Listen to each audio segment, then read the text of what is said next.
God, that would surprise me. That's JJ. I'm Pete. P.G.M. Hello. I'm really selling this. This is Christmas. This is the Christmas special. I'm really selling it today, aren't I? Oh yeah. But hello, welcome to the new talk from the other side of the world. G'day T3. I know you're there. Hello, T. If you like, I will say this now. If you like, I've just put up a link. If you want to come and join JJ and myself, you're more than welcome to join. There is a link up above. And if you don't, that's okay. That's just an invitation. So, yeah. How are you, JJ? Anyway, how I'm are doing you? good. I am doing good. Happy early Merry Christmas and a Happy New Year to you. I think you're starting off the new year um, with a haircut, or you're gonna start off the new year with a haircut. Yeah. I like it. You went from long hair Eddie Guerrero to the short hair Eddie Guerrero. So, órale, viva la raza. That's pretty cool. So, Yeah. Wait till Salacious sees me. She probably shock horror. Anyway. it's gonna be like that. Yeah. You probably say, "Oh, why did you do that, Pete?" Anyway. I just explain what you explained to me. Yeah. Sorry. You know. How's things in America for Christmas? Is it kicking Emer- off? Hmm? well, in America here, you're noticing a lot of people buying a lot of hey KOC, how you doing, buddy? Love the Thank cute you. locks, bro. Yeah, Oh, you thank see. you. Thank you. Yeah. Mm. Yeah. Oh, yeah. It's going good. A lot of people, I guess, are finding some good stuff in the discounted stores. So yay for the ones in the big cities. In my case, I haven't really got anything. I've just been preparing for the kiddos, the little kids' birthday party. So it's just how it is right now. And yeah, I've just been trying to enjoy work and enjoy what's gonna come around for the new year. Hoping better things come in the new year for us and for the following year. But you know, uh, it's been a all right Christmas, I guess. Christmas trees up. Um, lights outside are already up. Okay. All right. All right. Well, let me see if I can take off this background and you can just see the background real quick. Uh, as you can see Again? right there, there's the Oh the yeah. the Grinch themed going to Whoville on a train. So Yeah. there's that one. I'll leave that on, so it's okay. Hey, Gap, how are Gap, you, mate? how you doing? It's good to see you, Gap. Ah, you see, they like the hair. Yeah. Thanks. That Gap. That's Yeah. awesome. Glad you popped by. Yeah. Welcome. I haven't seen you. Like I'm just gonna say like what JJ said. We haven't seen you for a wee while. So yeah. Hello. Yeah. Um. Okay. So yeah, good to see you. That's cool, bro. You're welcome anytime. Um, I get so Matt's just said g'day. I like Matt's wreath on his KOC. He's changed his look for Christmas. So that's That's pretty good. cool. That is so cool. I never thought of that. No, neither did I. So Never when thought of that. That's pretty cool. I like that. saw it this morning when ZDSR was on where his logo we Oh, had a it's wreath. midnight for him. Midnight for me. Oh, are you in the East Coast, Gap? I don't recall. You're welcome. Everybody gets a wrench on my channel. So there you And go. you get a screw out of me. Um, No, just kidding. Just kidding. let's pay to see that, shall we, people? There we go. East Coast. Oh wow, Um, cool. I'm Central Time, buddy. Southwest East. Central Time. Right.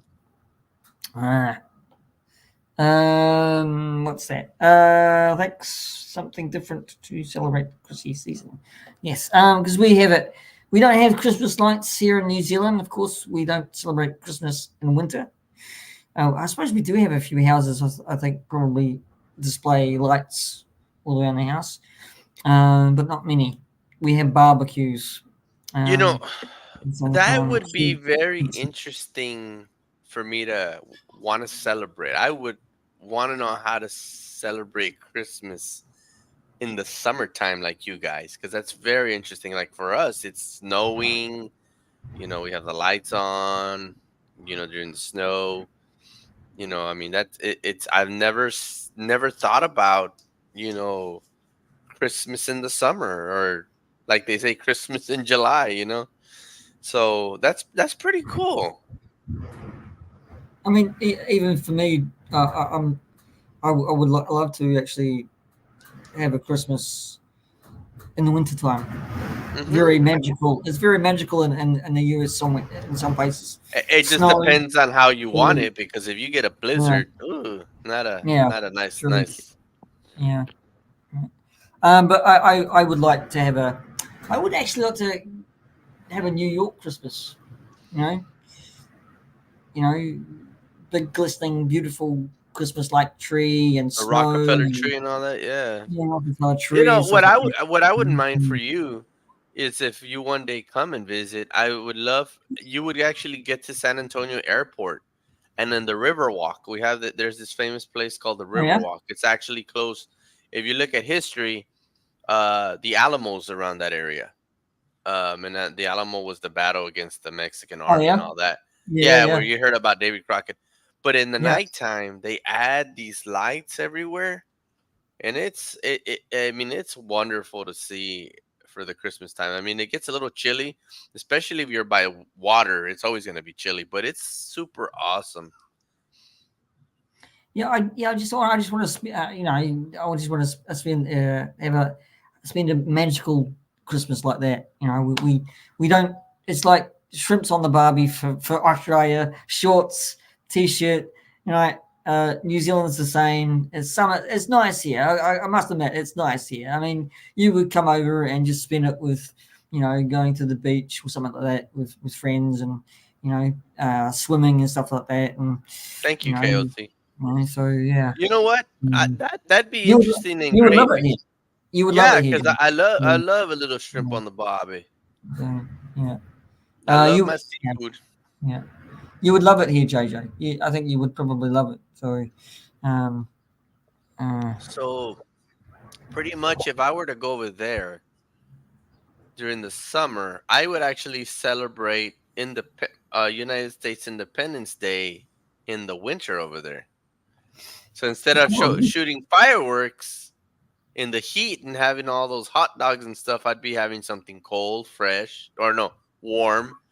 I would have to be wearing some jackets if it does get cold over there. I don't know how cold well, it gets. the thing is that I mean, we don't celebrate Thanksgiving over here or Australia as well.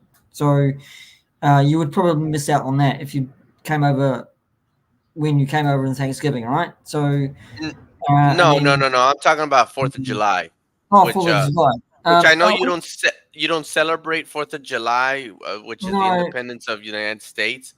But we I do. would wonder how it'd be if I was over there. Like that'd be interesting to know that here we celebrate the Independence Day of the United States in the heat. We're in the water. We're prepping fireworks. We're barbecuing. Like how you guys are doing that for Christmas. And over there, if I were to go and visit during the United States Independence Day, I would be probably wearing a jacket, drinking some warm stuff, celebrating it in a winter kind of season over there for you No, you'd be guys. hot. You'd be Yeah, hot, mate. it'd So be yeah, hot. yeah, um, yeah. You wouldn't be wearing a jacket, mate. So So your winters are not cold at all. no, because it's summer over here. So you'll be, swimming. No, Um, but what I'm saying is when um, it's our summer, it'd be your winter, correct? oh, yes, Yes, sorry, That's why I sorry. mean, like Fourth of July. In I July. miscalculated the conversation. I Yeah. know. What's going Yeah. on, Doc Brown?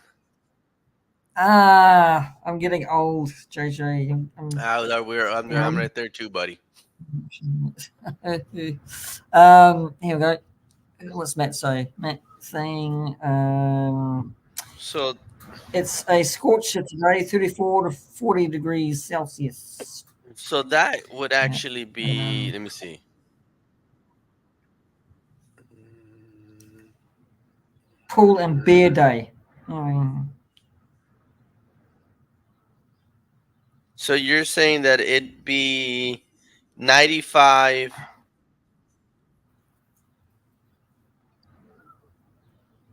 to 104 degrees in Fahrenheit. I don't know. That's Good guess of mine. nothing.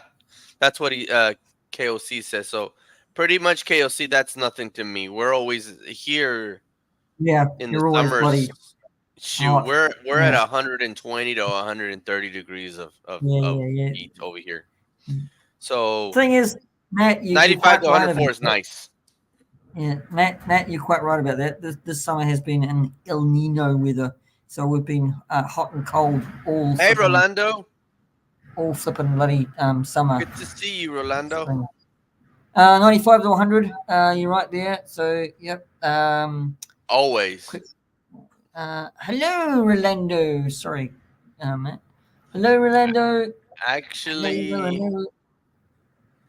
to be honest with you, KOC, Matt, the highest today was 72 degrees here. That is still too hot for us for the winter time. Low was 53, which is nothing. Tomorrow it'll be no Sunday and Monday and Tuesday we'll get a I say cool front because it's not really a cold front, but we're gonna be in the 60s with some rain and in the 30s. But it mostly gets cold here in Texas or maybe in the states now more in January and February. In Texas alone, we've been getting snowstorms in February. Not like other places that they get them in December, January. Nah, we get them in February now. So it's kind of weird. Hey, we're saying hello to Orlando. Uh, Hello. um, keep on collecting. Yep. Yeah. So Christmas is different for different parts of the world, of course. So, but I think you would love it here. I think we love it here, JJ. So have a cold bearing, relax. Oh So, yeah, I'll chill on the beach like you said, but not get in the water. Hell no, I hate water. Ask anyway, JJ what color is this that's mosquito. that's the weather forecast and Christmas over That's done. that's So, red, green, and white. so what? No, He asked yeah, about my speedo. It's red, green, and no, white. okay. Okay, what is the topic for today, JJ? Do you know? I don't Whatever the heck you want know. it to be. Okay. I know that we mentioned that we are going to talk about the Dial of Destiny. Oh yes, yep, that's it. Yeah. I didn't get the chance to see Gen V yet. Okay. I'm Well, gonna see it. how about we actually? Okay, Scotty. Oh, mate. Scotty Crush. How about we? How about we kind of leave it until we come back? You know, That's fine with the, me. it's just finished. Um, so it enters the. I won't spoil it for you, but it's pretty. It has a good ending. It has a good tag to it. Cool. Anyway. Because I know Um, they already showed a trailer to The Boys season 4, yeah, yeah, yeah. so that's cool.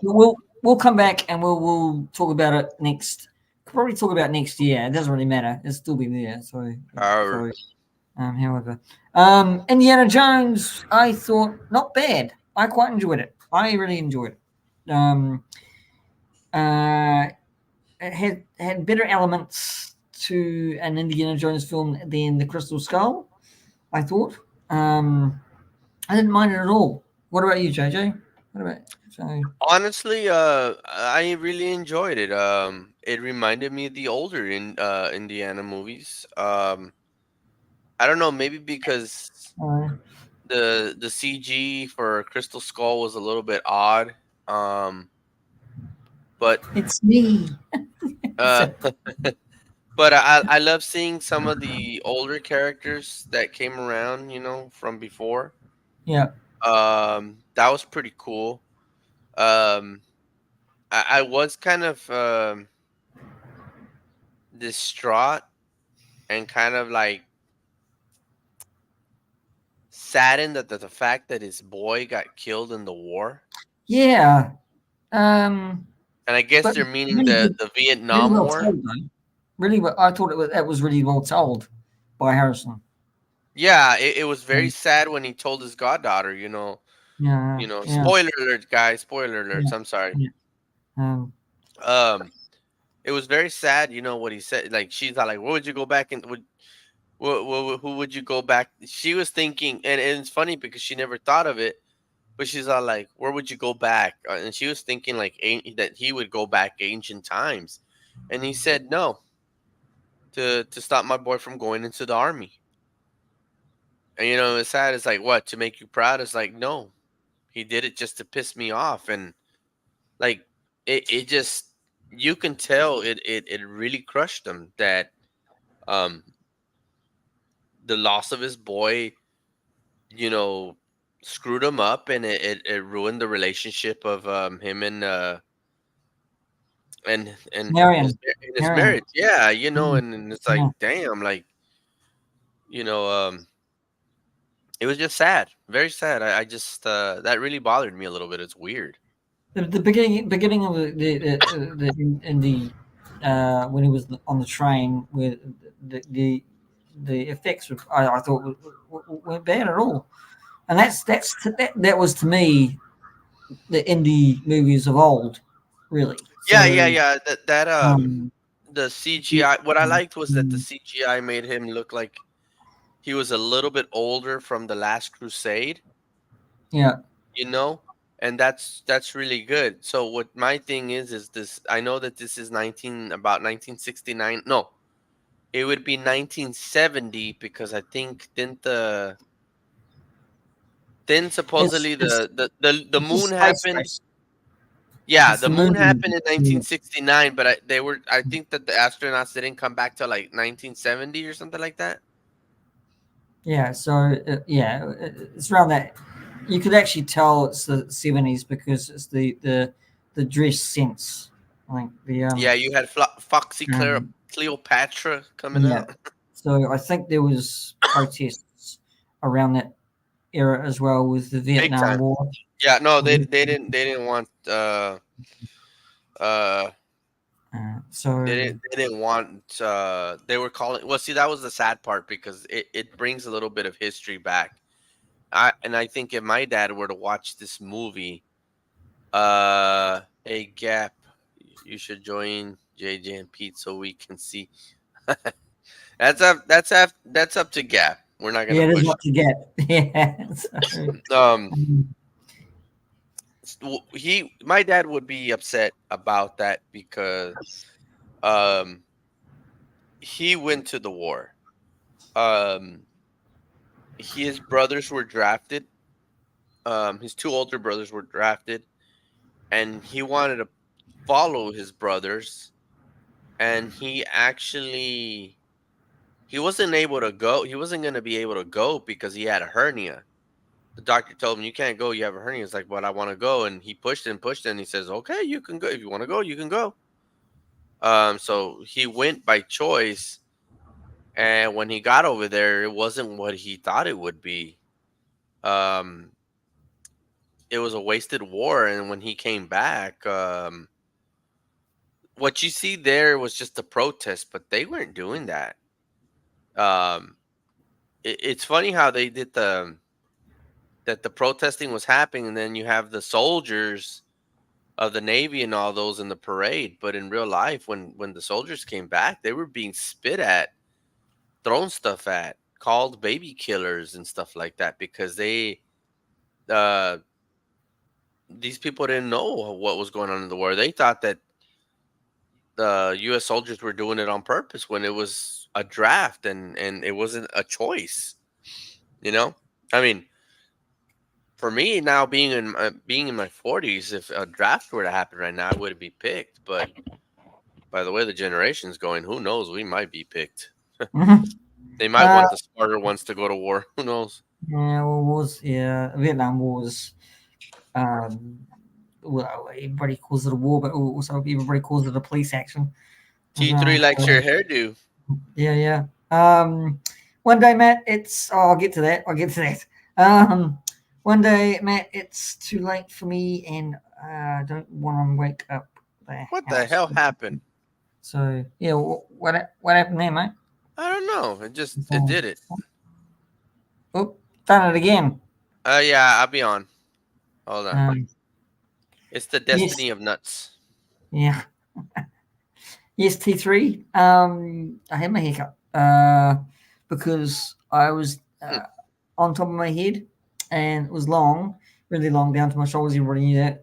But on top of my head, it was too heavy. I was getting headaches, so I really had to get it cut. So, um, too many headaches. So. Scotty, yeah, I'm 42. I'm gonna be 43 in April. Oh, okay. Well, we'll Yeah. have to actually do a birthday stream for. No, no, no, Um, no, no. I don't. um, or Sorry, I don't mean to be rude. I just say what month, but I don't say what day because I don't really celebrate my birthday. It's not a big deal to me. well, I we'll, just we'll thank the send Lord. I thank the Lord that I have another extra life. So thank we'll you, send Scotty. JJ out big birthday wishes on that day. Sorry, yeah. So, It's um, um, but if you want PG, because you did a birthday one, we'll I yeah. guess we'll do one. Well, I can have one on my channel, JJ. We'll just Yeah, all you you won't have to do object. is just say, "What the So hell yeah, again? yeah. Oops. Again? What the hell's going on with my damn camera thing?" Hold on. Think I know what's going on. We've had some technical The issues. wire. So yeah. The wires. Um, The wire. Cut the wire. No lock uh, post. Scotty just said, "Looking youthful, buddy." I think it's you. I think. Yeah. That Uh, is weird that it's doing that. I'm gonna go with the other one. There we go. I'm gonna go to the we've other one. had some Dang it! technical It issues. just worked. Yeah. So um, Damn this thing. All right. this If it is cuts me off, I'm gonna go back to the. I'm gonna go to the laptop one. yeah. This Christmas special's had some technical issues. So on both But anyways, sides now. So yeah. going back to Indiana Jones, it was good to see what's his name again that saved him from New Far. York, the street. Yeah, yeah, yeah, yeah, yeah. Like it was good Yeah. to see him. Yeah. It was sad that a lot of more people were being innocent people were being killed, but that was kind of crazy because you hardly see that, you know. Um, Yeah, yeah, it was good to only a short period of time, and Antonio Banderas playing the yeah, character. So, and he got shot and killed. So, T3. um, uh, I'm glad uh, that you guys enjoyed Dial Destiny, Matt. That's awesome. Like a lot of people really, really dissed it, and I didn't think it was bad at all. I prefer Dial Destiny being the fourth than the fifth movie. yeah. Um, I thought actually Dial Destiny was gonna be a canon, like they canonized that, and I guess like part four would have just been like a offset, like how they did with the Terminator movies. But no, they still added it. See, even T3 enjoyed Dial Destiny. I don't know why people really diss it. I mean, what I can say what also made it. Thanks, guys. I appreciate that. I think what also made it sad is that it's not the same indie that we saw back then in in Last Crusade, Temple of Doom. He was older. He's a lot slower. Although Well, he's 80 years old. For an 80-year Indeed. old, he Mm, moves pretty good. yeah. But it's just we're so used to seeing a faster Indy like how we saw in the beginning of the movie, you know. And I thought from the beginning of the movie it was just interesting, you know. Even Mads Mikkelsen's character is awesome. I like him. I'm surprised that he survived that damn pole and Yeah. stick to Yeah. the face. I was like, damn, that guy survived that shit. Let's have some Re- superpowers. Reconstructive surgery. Okay. Something. But And you know what? And you know what makes it really cool? The movie is that in real life, and this is true in real life, there were German scientists that helped German Nazis that helped the United States get to space. If so called that is landing of the moon is the real thing. I mean, who knows what people believe, but it's whatever. I wasn't there, so I'm not gonna say if it was real or not. I was in my dad's balls. Excuse my language, but just gonna say that. But I like how Voller or Schmitz or whatever his name was, Schwartz or whatever, says, you know, how he was telling the guy that worked at the hotel is like, "Are you happy with your victory? Y'all didn't win the war. Hitler lost it." And then he's all like, "We're the ones that got the people to space, so we're the victors." So he still believes. I love that because he still believes that the Germans are winning even after the war is over, and it's like, wow, like that's deep, you know? yeah, I mean, I kind of I didn't really actually take issue as well in one part of the film where it was going through the continental divide as well. So Hmm. when Mads Mikkelsen's characters, because he's a archaeologist scientist as well, Yeah, you could say paint two brushes. So and then spoiler alert that he wants to end up back in the past to change history, yeah, but he went too far back into the past because they ended up, and this is what Dial is about. It was about Archimedes' time, time. right? About time, and it's why they were searching for uh, the the archaeological time piece of Archimedes um, uh, made. In Yeah, fact, yeah. so but when they went through the continental divide, it ended up in Archimedes' time and Romans' times. I didn't really have a problem with that. Now I could have had a problem with that, going a little bit. Oh, hang on, that's a little bit too far fetched. But I don't know. I didn't have a problem with that. Maybe people did. Maybe that's why people were having problems with it. Maybe that part of the film that they had problems with because it was a little bit too far fetched.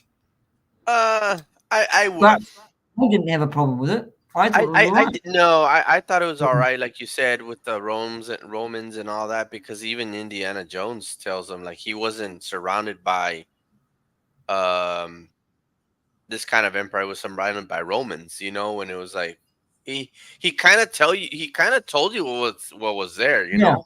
he So did. it's like He he did. knew. I mean, of Yes. course, he's a Yeah. historian as well. So, Yeah. Yeah. uh, I mean, you heard in the plane say that you know you're not going back to where you want to go back. You know, your he knew. timing's off. Your He knew. timing's off. Right? Yeah, You're not taking into account the continental drift, which meant, yeah. and that brilliant. I thought it was brilliant. You know. So anyway, so Well, you know, because um, that's the thing is that again, that's what I liked about Indy, like how he was smart because um, the scientists Voller and Baz were so, you know, into the dial of destiny that they were just going mad crazy, and I think that's what messed them up. While Indy was about not wanting the dial of destiny to be used, he was trying to stop it, and you know, he was just trying to get it back and put it away, or pretty much, I think now he realized that Baz was right and that it should have been destroyed, because now he sees what happened to his goddaughter, that she went all money hungry crazy and Yeah. changed. You know? Yeah, yeah, but yeah, you kind of forget about that element, don't you? When we're talking about when we're talking about Phoebe Waller-Bridges, her character being a thief more than anything else. Yeah. Um, Shaw yeah, um, Wombat uh, Wombat.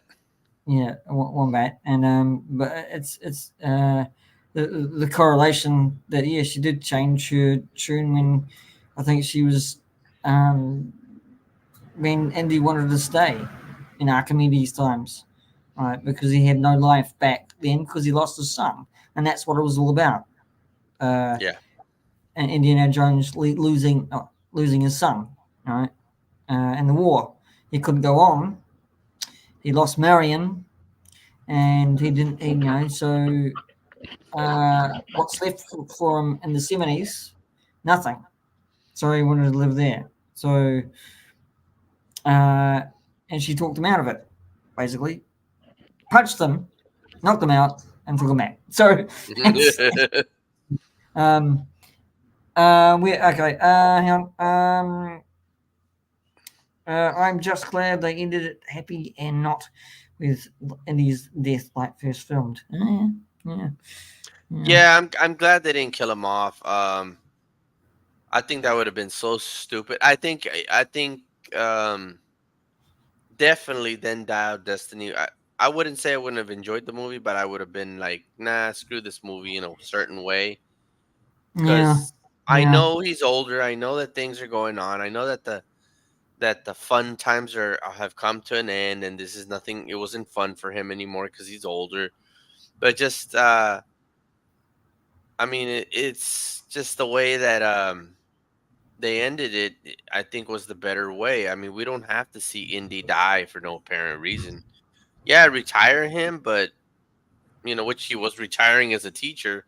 mm. But I'm just glad that great to see everyone. But I'm getting sleepy. Have a great rest of the stream. Oh, is I that can Gap? always watch the replay. Yeah, Gap. Have a good night, Gap. Thank Thanks, you for Gap, mate. being here. Yeah, yeah, same. Yeah, I echo JoJo's sentiment. Thanks, sentiment. Um, yeah, thanks for being here, mate. Good to see you. Good to see you. Go back up.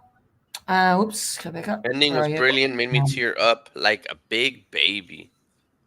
it's good to Yeah. see. Yeah, Karen Allen's Marion come back into that fray and talk sense into Indy, and that was really quite.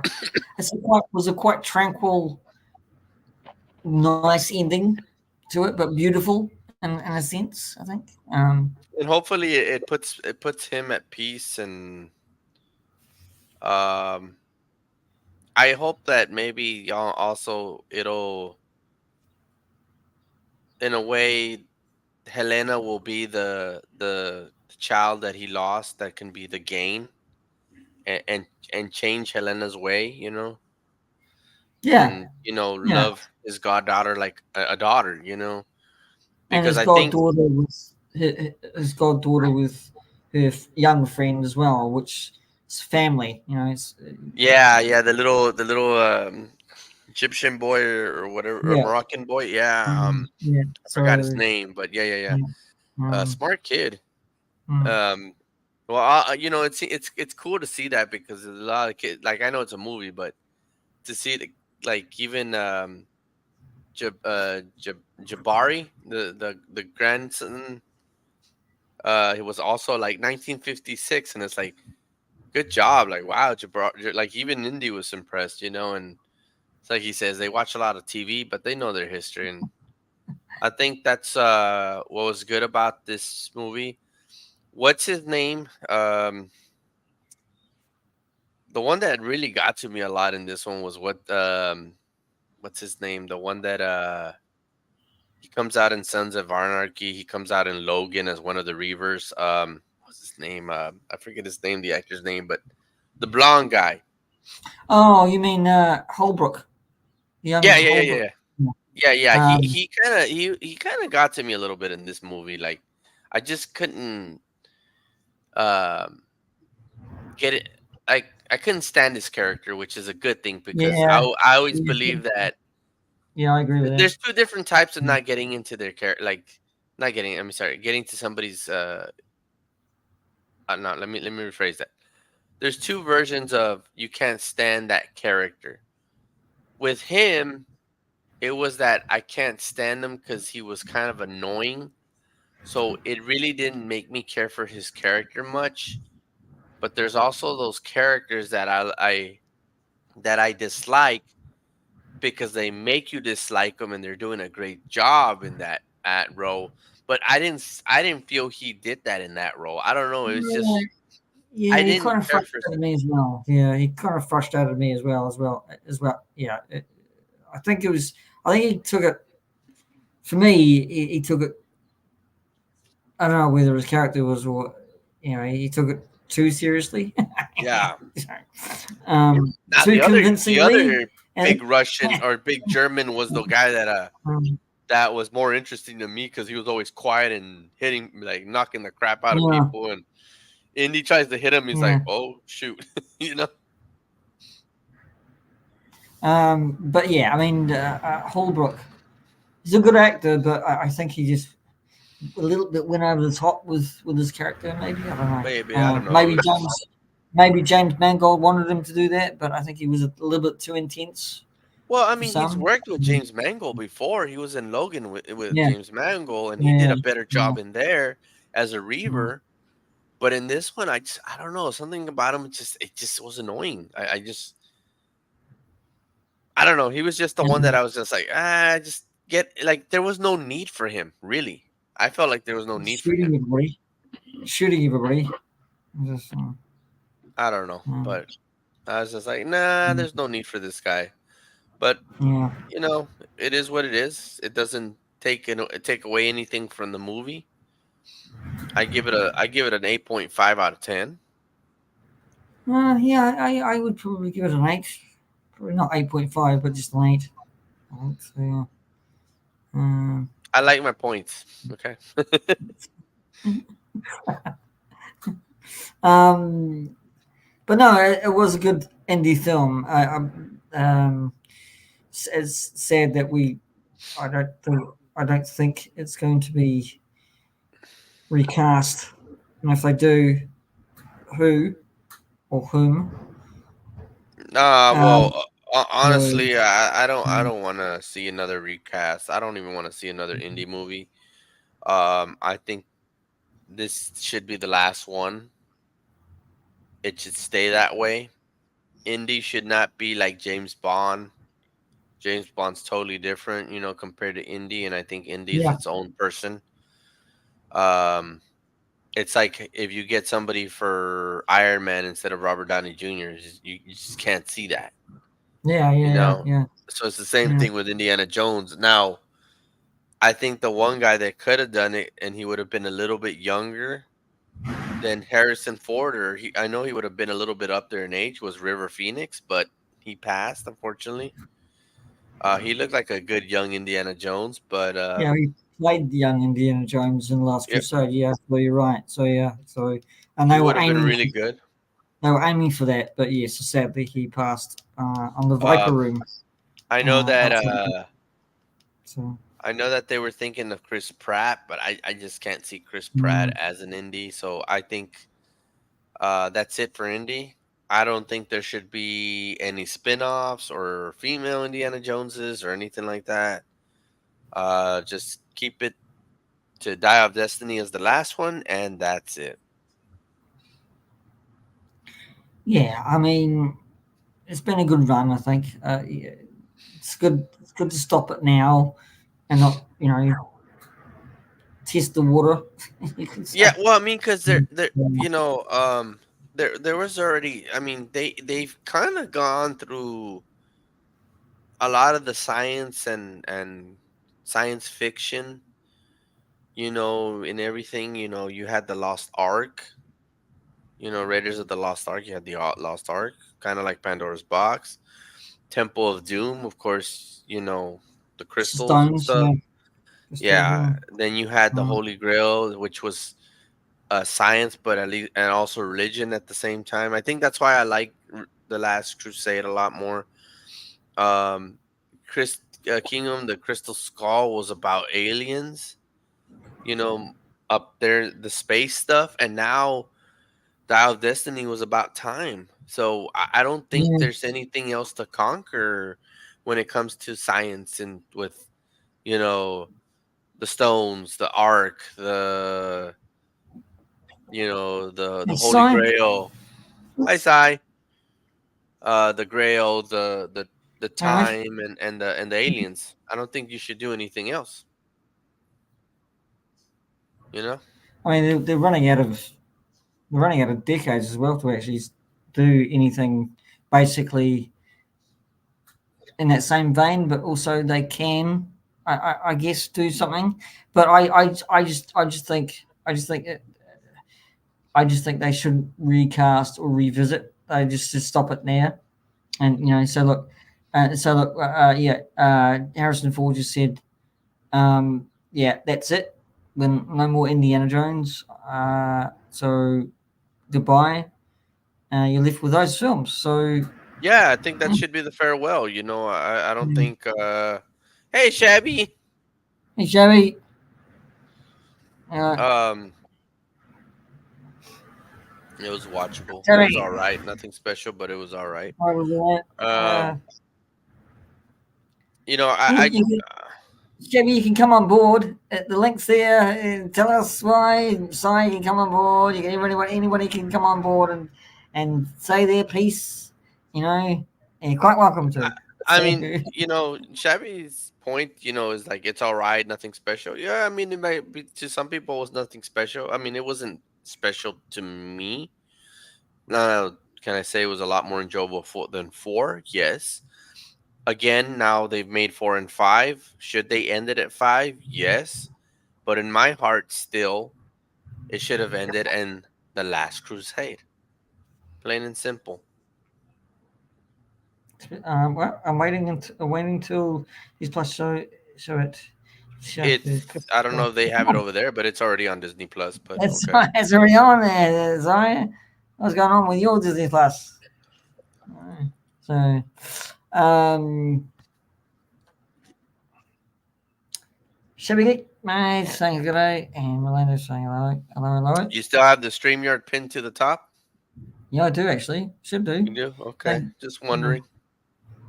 if I hope that is anyway.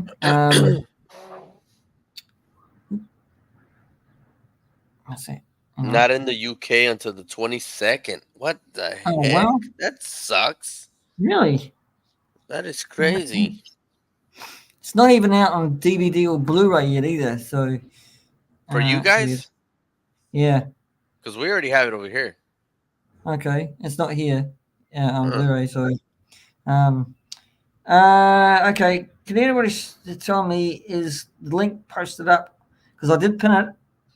It's there. It's Uh. pinned. It's showing So, in white. okay. Well, for me in white. Right. So Okay. So anybody is welcome to come and join in the discussion, only for a little while or for a long while. You're quite welcome to join in. So yeah. So it's there. Um. Yeah. So yeah, it's uh. Yeah, it's strange that some countries just don't get it until. yeah, uh, it's weird, but hopefully he'll get to see it and enjoy it. I hope that Mango Fandanga enjoys it. Again, I don't think it was that bad. I mean, I thought it was great. Do I like it more than the fourth one? Yeah. Um, but yeah, no more. After this, no more. yeah. Mind you, there was a little bit of sneak peek, very sneaky bit at the end where Indy had his hat on a coat hanger outside in the breeze, and Hmm. someone grabs it. So I felt that quite interesting. So Thank you, Kay. Thank you, Keep. Yeah, yeah, I think so, even PGM, you know. agrees with me Mm, there. yeah.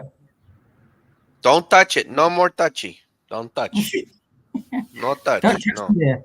Don't touch me there. No Right, yeah. touch. No more. No more. So, um, The Destiny. mm, Indiana Jones DOD should be done. No more. See, even Manga Fandango too. Yeah, I think we so all agree to appreciate it. the, yeah. No recast, no Disney, no recast, no nada. Just leave it alone. Kathleen Well, Kennedy, leave it alone. I will reiterate the point that Harrison Ford said, no, that's done. I'm Yeah, but done. We're that done. Harrison Ford said no, but Yeah. Um, you well, know that yeah. I thing. mean, yeah. It's down to the bean counters and the people who say that no, we should do one more because But it's a money. It's money, you know. So yeah, but um, then this one didn't make much money, did it? I no, don't it think it. didn't. No, it didn't. So So I yeah. think that's what's. Um, But you know what is you know what's gonna happen is that in a few years, like maybe in not a few, but like in 10, 15 years, maybe even less, it's gonna end up becoming kind of like a cult classic. People are gonna be like, you know what, it's not bad. I like it. It was the same thing. It'll be the same thing like how now Solo, a Star Wars story is becoming. People were not liking it at first, blah blah blah, and now people are looking at it and they're watching it and they're like, you know what, it's not bad. I like it. And it's now becoming more of a cult classic, just like yeah, it's Rogue funny. One as well. Funny you should say that because yes and no, but the thing is that nobody thinks the Crystal Skull is a cult classic, but they may think this one is a cult classic when it furthers on down the past. So that's going to be interesting, isn't it? So, Yeah, um, yeah, I think the reason a lot with Crystal Skull is one, it's you know, an Indiana Jones movie that hasn't been done in years. Two, it kind of goes out of its own element from the old first three. Um, a lot of sorry, people were not big Shia LaBeouf fans at the time, and some people are still not Shia LaBeouf fans now. So I think that's what yeah, really hurts Shelly, it. Shabby. Wide hello. awake. I'm wide awake because I thought, I saw that stay up and I thought, I watched you two and then you talk about Indiana Jones. I thought, oh yeah, I'll pop in, say hello. Hey JJ, Hi, hey P.G.M. hi, Shabby. Like the hat. Oh, thanks, pal. Yeah, and what the France on for CSR today? You just change it. I like it. It's funny. I've got loads of caps. I've always liked them, which is weird because I'm not, I've got a full head of hair, but I just always wore caps. So I I couldn't know. see it. I So noticed that. Yeah, and I think one time you didn't have a hat on. I'm like, you don't have a hat, Shabby? I even did that. I was like, Shabby without a hat? Like, wow. yeah, Shabby, what? Shabby yeah. geek. What's it say? Shabby geek. Uh, Yeah. It's just in case I ever forget PJ, I'll just take it off. And, oh yeah, that's who I am. I, I can't read. I can't read Chevy. So. What are we talking about? Indiana Jones. Yes, Yes, Indiana Jones. DOD. Yeah. Not Right. Dungeons and Dragons.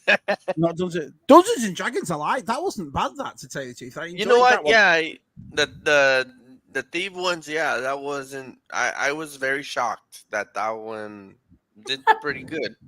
I tell you what it is for me. It's funny because I'm in my 40s, and so franchises like Indiana Jones, Star Wars. I mean, this is what we grew up with. This is our thing. It's funny. We're all toy collectors. And when we were Yeah. kids, we had Transformers, He-Man, Star Wars, and now we're in our Mhm. 40s, we've got Transformers, He-Man. So this sort of stuff has never gone away. I never went to the cinema to see it because just the way everything was going at Lucasfilm. And the thing about it, I try my hardest to be as positive as I can. But I just hear myself and everybody else in the community, it's rubbish and it's woke and it's this and it's that. And the thing about it is, the majority of the time they're always right. So for someone like me not to go to the cinema to see it meant something. It was like, because, like I said, if it was a Transformers movie or a Star Wars movie, we're the first ones in there. We're the first ones with our tickets to get in. Well, anyway, I just thought, well, I'll leave it. I'll wait till it goes on Disney Plus. And I watched it a couple of nights ago, and it wasn't as bad as I thought. I'll be honest, it was all right. It was, it was watchable. But just my opinion, because I've seen in your comments people like it, and I did like it. I'm not going to say I didn't. I did like it, but it didn't feel like an Indiana Jones movie. That's the thing for me. It was I don't know, and it's yeah. I mean, I've got to admit, I preferred the Kingdom of the Crystal Skull to this because that at least it had its problems, but it felt like an Indiana. This didn't feel like one. And you made a comment when we were talking a couple of days ago, Pete, and you said something about it looked too digital and all that. And maybe that's what I'm looking for. Maybe I'm looking for it to look like an oldish kind of movie when it comes to Indiana Jones, and it just looked like a video game to me. It was just so clear, so So it was all, like I say, it was all right. I didn't mind it, but will I watch it again? Probably not. So let me ask you, Shabby. Do you think it's not an Indiana Jones movie because Ford is a lot older and doesn't move like how Indy did, like how he did, like in Crystal Skull, and it wasn't more like because you can admit that this one wasn't too much action based like the other ones. Like you say, Crystal Skull, it's like yeah, really like it goes up action like boom, boom, boom, boom, and then this one you see action and then it just like kind of slimmers down and it's more like dialogue speaking and oh we're gonna go here and do this and do that. Um, you think maybe that be the reason for you that it's not an indie movie? I think one of the reasons, especially when it comes to Harrison Ford with Lucasfilm, they turn when our characters that we've loved, like Skywalker, like Solo, like Indiana Jones, when they get older, they make them too real life for me. They're all deadbeat now. They're retired. The wives have left them. Nothing's going right for them. And when we were kids, or the thing like Han Solo or Indiana Jones and Skywalker, it wasn't the real life that we were interested in. It was the adventures that we were interested in. It was the personality. True. If you watch Raiders of the Lost Ark, and our side said something about this, said that if you actually watch Raiders, it's not nothing like the Temple of Doom or the Last Crusade. But Indiana Jones was always a loner in a way. He was always, he didn't need any. And this one, he's just like he always needed saving. Every time he had a quip, someone had a better quip than him. And that's what I meant by it didn't feel like Indiana Jones. When he was 65 and he made, what is it? Kingdom of the Crystal Skull. Even then, I was like, you can kind of get. But I've got to admit, and this is no being negative to Harrison Ford, everyone's going to be 80 one day. It just looks a bit too old. I've always said, and my biggest thing about it is I can always separate the character from the actor. I don't care who's playing the characters. I couldn't care less. This thing that Lucasfilm especially has, that no one else could play Luke Skywalker, no one else can play Indiana Jones. To me, I think it's nonsense. If the first thing comes first is your story, then your character development. If you get somebody in that gives us the mannerisms of an Indiana Jones, I think you could make them forever. You could keep going and going, just like they do with James Bond. They changed James Bond so many times, but each one of them brings something different to the Bond table. Well, who's to say that couldn't happen with an Indiana Jones, that somebody else could bring something a little bit different to the role? So that's what I think it's because with James Bond, we're expected to see a new James Bond. With Indy, we're not. Yeah. But I get what you mean. I get what you mean because, like I said, I enjoyed a Star Wars story, Solo, and Aldrich Killian, or that kid. Of course, he needed a few maneuvers of acting lessons to do the same maneuvers that Harrison Ford did. And I thought he did great as a young Han Solo. So I agree with you there. Yeah, well, what he did was he did the mannerisms of Han Solo. He didn't do a Harrison Ford impression, and I think that's why it worked. So I agree with everything you're saying there. And that's what I would think about Indiana Jones. I mean, I know there was a lot of talk a few years back, and maybe not necessarily now, but they were saying about someone like Chris Pratt taking over. I'll never forget when they introduced Daniel Craig as James Bond, right? And it's got the big they have big promotions in London when they do it because it's like a British character. And they had an SAS or a military styled yacht that was flying down the River Thames with this blonde-haired guy on it. And everyone's like, that's Speedboat in the Thames. This is it. And you're like, you couldn't believe that they picked this guy to play Bond. He wasn't as attractive as the rest of him. He was blonde-haired. And there was uproar about it until you saw Casino Royale. And then you thought, oh, man, this guy's going to be awesome. And if you made him a bit more thuggish and a bit more, and that's the thing, everyone brings. And so I know what you're saying, that, but it's because, we're used to seeing so many Bonds. But if you actually think about it, Harrison Ford wasn't even meant to be Indiana Jones. Tom Selleck was. So even Yeah. now, even then, it's someone else that got the role before the actual main guy they wanted. I don't know. Maybe they should just give it a shot. But in this day and age, is it worth Well, taking? I mean, also, like with James Bond, there's so many different things you can do with James Bond. With Indy, it's the same thing that it's just Nazi fighting. Well, how long is he gonna fight the damn Nazis? I mean, we're in the 2000s. Are we gonna see an Indiana Jones in the year 2000 still fighting Nazis? So Well, that's yeah, another kind of thing that kind of starts like pushing away because a lot of people. I mean, if like a good example, my daughter's 8. She were to watch that, she'll be like, "What's a Nazi?" These kids don't know what the hell a Nazi is. yeah, And yeah. now these days, and you're right. Now it seems like all the bad guys are being cheered on, like Osama bin Laden, like the Nazis, and it's like, what? It's But it's just funny because I'll put it another way. I would rather have this is the way I'd work it out. I'd rather have somebody else playing Indiana Jones, young in his 30s or 30s or 40s, playing Indiana Jones and surviving and doing a good story than I would watching an Indiana Jones where he's too old, where everyone berates him, where he's miserable, where his wife's left him, where he has to depend on other. You see, that I because agree on.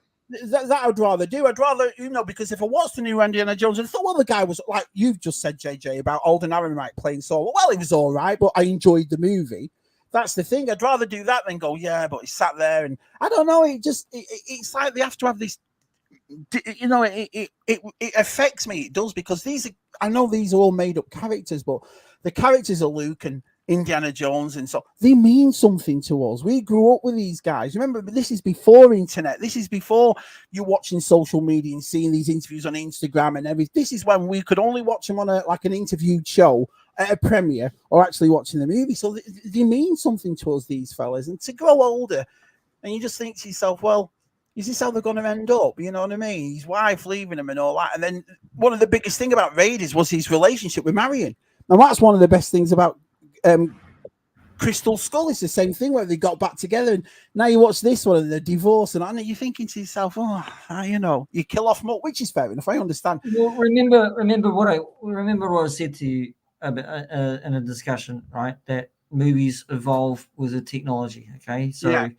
and then because the movies and celluloid have gone, okay, you've got digital. Okay, so all the landscape of movies have changed. Even the storylines have changed with the landscape as well. So Yeah. I mean, you've got Phoebe Waller-Bridge actually writing the damn script of Dial of Destiny, right? So you've got actors writing scripts, and you've got producers interfering with scripts, and you've got big people like Bob Iger and Kathleen Kennedy, kind of pulling the strings, but they didn't really pull the strings so much with Dial of Destiny because Kathleen Kennedy's been in that kind of genre ever since Dial of Destiny, right? So she made good probably decisions with it, other than the Star Wars, right? But things evolve. Okay, so techniques evolve. CGI has got a lot more better than what we saw, right, of Jurassic Park days.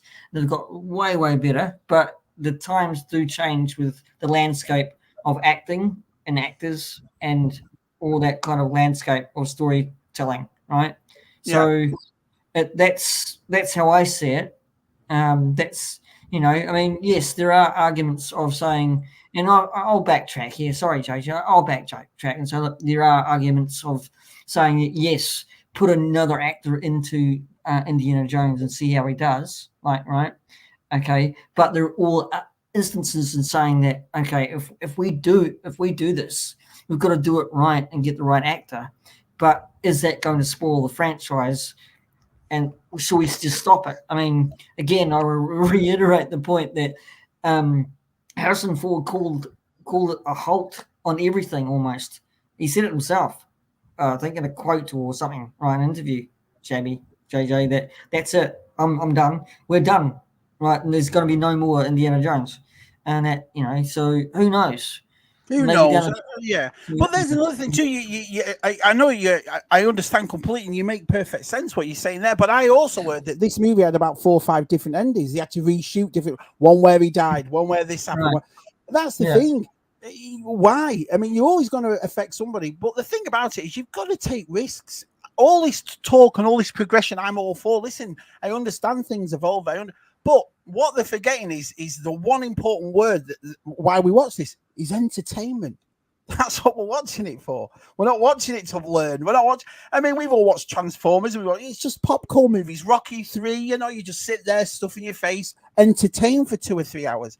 And this is where they're going wrong now. So when you read things like, oh yeah, they had an ending like this and ending like that means they're not making their mind up. That means they're so scared of upsetting or pissing off one fan base. Got to take risks. Got to take risks with it. Yeah, again, Shabby, it's like you said, entertainment. I think that all goes back to just making a great story, because that's what it was about.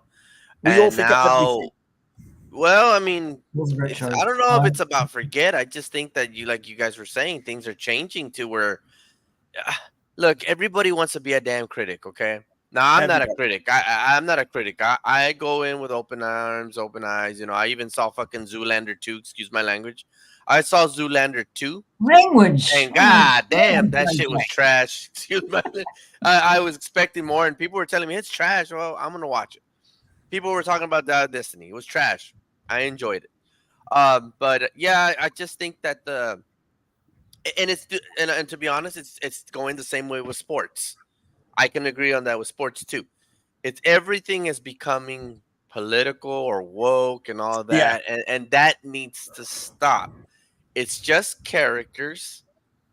They have meaning to us, yes, but it's not like we can all be Indiana Joneses in real life. It's just movies that we should be entertained with. It's a film, yeah. Like we used to do it when we were kids. Remember when you were kids, if you had brothers and sisters and you'd sit there, you'd watch something, and there'd be like, for example, you'd watch Star Wars, right? And Luke could come on, and you were one of your brothers to go, that's me, I'm that one. And then one of them, oh, I'm Han Solo then. And we all played that game where we picked the character, but none of us grew up to went, how come I didn't turn into Luke Skywalker? How come I didn't turn into... They were meant to be forms of inspiration. I don't need to see myself on character because they are make-believe. This is a form of escapism where it's not real. You're flying hunk of junks with big furry creatures with laser swords and all that. It's not meant. I don't need to see myself in something like that. Yeah. What I'd like to find is the inspiration, which I found through Luke Skywalker as a kid, and everyone wanted to be as cool as Han, but as you eventually got older, you thought, no, Luke's the actual guy you want to be, and then you watch it now, and maybe it's an age thing, maybe it's because we've all got older too, but I don't know, it affects you. The thing about it is, I know they say things like it's not made for us anymore, which I understand, but who's taking the kids to go and see these movies? We are. Do you know what I mean? We take the kids to see all these, oh, I love this as a kid. Even if you're diehard fans like us, or just, you remember these films as kids, so you go and see the new ones. And I think you come out a bit disappointed. The thing about it, to me, they shouldn't be made for a certain type of people. They should be made for everybody by giving us a good story. Give us a good story. I mean, a Marvel movie, $46 million in a weekend. That says it all. That's you go to Star Wars Celebration, you see Rey coming out, the new Rey movie. Everyone's groaning at Star Wars Celebration. It's sometimes you think to yourself, are you people actually listening to your fans or watching people on YouTube or going into communities and finding out what people want? And we're not asking for the world. Matt at ZSR turned around to me, was telling me about Star Trek 66, and I'd never seen it. I'd never seen a Star Trek thing and so forth. So Matt and Tez always tell me, oh, Shabby, you want to watch Aliens or you want to watch this? And I watched it, and it's cardboard cut out scenery, and it's this and that. But now I know, watching it in 2023, why it's lasted the test of time. Because the stories are absolutely brilliant in it. There you go. Absolutely brilliant. So all this thing about you spending $300-400 million budgets on CGI and all that, when you can watch a cardboard cut out thing from 50 years ago, and it's awesome. I just thought it was the best thing ever. So. Yeah, and then they've upgraded them. They've done those digital enhancements and everything. I mean, yeah. Well, storylines are great too. Yeah, it's again, it's the evolution of film, right? We always think of the classics, like The Thing, okay? The set designs, the set dressings, the work that goes into costumings instead of actually having a CGI or motion capture suit on you, right? Yeah. So I mean, it's the time that it's sad to say some of it's still here, but most of it's gone because Yeah, it's PG, I get what you're saying, so, that it's the evolution, but in these types, well, I guess what Shabby and I are saying is more that the whole wokeness and the whole politicalness is not an evolution for these movies. It's just crap that's being thrown in that, I think it is. I think it's getting worse. That's the evolution of the wokeness. It's getting worse. you know, So, and it's being known so more with Disney movies. I mean, you have Little Mermaid. Nobody wanted to see that because of you know what. Personally, I didn't want to see it because the damn CGI looked like shit. I mean, But I could that's do a another better thing job. too, yeah. And that's the thing. If you look at the movie, I mean, I understand it's different. We didn't have this sort of CGIs, but what it proves by the movies that we used to like is the fact that you don't need look massive CGI. I just watched that film No. now, that Julie Roberts one that's on Netflix with practically no CGI at all. It was a great story. It was really good. So it can be done. I just it think can. Yeah. it's always a form of narrative, and the thing is, when you look at people's boards behind the scene and behind the scenes of these movies, and the 15th, 16th note on these messages boards is story. You're like, that should be first and foremost, then everything else. The thing about it, if you've got a cracking story, but your budget is on CGI or $50 million actors, don't use as much CGI. Don't put $50 million actors. We'll all go and see it. We don't want to see Star Wars Yeah. because Mark Hamill's in it. We go and see it because we love the Star Wars. It's The universe, yeah. And I that's mean, what if it you would is. just make a good movie, I mean, look, Rogue One, you just saw one scene of a lightsaber, and that was it, and it was the coolest scene, and the rest was great. Mhm. Seeing the rebellion side, and we didn't care about, you know, we didn't even care. We didn't see a Jedi. We just loved it because we saw that it was a part of the Star Wars universe. Well, Exactly right. Yeah. I'm waiting KOC. I'm waiting on Shabby's eventful rant. Savvy man. You know what the weirdest thing is? I said this on ZSR today. We had Boscon and Daniel Chart, and I said it to them. I'm tired of pissing and moaning. I'm tired of when we have private chats or when we come on panels where we come. I'm tired of I want to get back to those days. Oh man, this is coming out. What do we expect? What do we want to see? And then we see it, and then we're all sat on panels like this going, that was fantastic. And we talk about the elements of it and the story. When was the last time we actually did that? I can't think of a movie. I think Andor was the last time, the TV show Andor, which again, not many people watched because they were fed up with it, weren't they, by then? But Yeah, I want to get back to that. And we're never going to find the magic we had as kids because there's so much more for us now, so we're never going to get that. But I'd just like to have one movie where I come out going, I love this. It's brilliant, Andor was brilliant. I think, yes, it didn't have lightsabers, but it had a good story. Yeah. Really good story. Was it Tanya Gilroy? Tony Gilroy did it, yeah. And plus it was more locations and set and costuming than having it on volume. Yeah. Or having lightsabers. I think people got a little bit peeved because no lightsabers, no fighting, no none of this kind of stuff. Well, you can't have a good story without lightsabers and be a Star Wars film. That's what I mean. Or TV series. So, and it was grounded. It was more grounded in acting as well than anything else. So, I mean, we all know that Shabby's. Well, I say Shabby's favorite, but everybody's favorite movie is Pee-wee's Big Adventure. That's got no CGI in it, and it's a masterpiece, absolute masterpiece. So, Hey, yeah, no, I agree with you there. It's one of my favorite movies. I even like the Big Top Pee Wee. Yeah. I That was good too. But Pee Wee's big. Everybody wanted that damn bike, and you know it. Whoever says no, you are a liar. But everybody wanted that bike. I even always wanted that bike, and I love the scene where he went through the Godzilla Ghidorah scene. That was just amazing. I think I've seen that film more than Star Wars. I just, word for word. I must watch it. This is not an exaggeration. I must watch that film about 10 times a year. I just any excuse I can to put it on. I just because it's awesome movie. But it's a great story, and it's just a simple story. We don't need things so hard and so tied in and all that. Just give us a beginning, a middle, and an end, And Yeah. let's go back to enjoying nerddom. Let's go back to enjoying the pop culture franchise. It'd be awesome. But I think again, I said this before, Shabby, is that I think everybody's trying to be a critic, and it's like, okay, Yeah. like I don't listen to anybody, and of course now everybody's not even listening to Rotten Tomatoes anymore and everything, and I just I know that everybody disliked Last Jedi and Rise of Skywalker, but yeah, it has its flaws, but I still like them, and I'll watch them again if I have to. You see, and that's one thing too, and I think that's what divides it. Our side said something again, which was very interesting. The way you don't. It's like I can only talk, like I say, for ZSR. Matt loves Last Jedi, Rises. He don't mind him. He likes some of the Star Wars, and sometimes you feel bad because you don't want to take away from people that do like them. That's why I've never said you should rip them all off and start again. Would I like that to happen? Of course I would, but it's not going to happen. So I'd rather, because, and that's the thing. Sometimes when you have an opinion as well, the way people want to change your opinion, you shouldn't have to change it just to suit somebody else, whether you like it or not. Yeah. I've not sat there on ZSR saying to Matt, no, Matt, you're wrong. It's the worst Star Wars movie ever. You shouldn't be. No, it's up to him if he likes it or not. It's just. Well, I mean, go back in time. Nobody liked Empire Strikes Back at first. There you go. You see what I mean? And look at it now. I mean, another good example, and one of our buddies here loved it. I personally didn't like it at first because I was sick.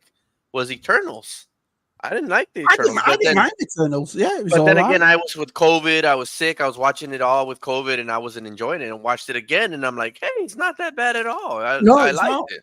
Yeah, I agree with that. But I'm not your world's massive Marvel fan, so I just watched it as they were. And yeah, it wasn't bad. I think that's the thing as well. There's so many people out there as well that know to get an audience or it's just to slay everything. And I don't think that's right either. Like you said, there's certain parts in movies, whether you like them or not, that are good, that, wasn't that bad.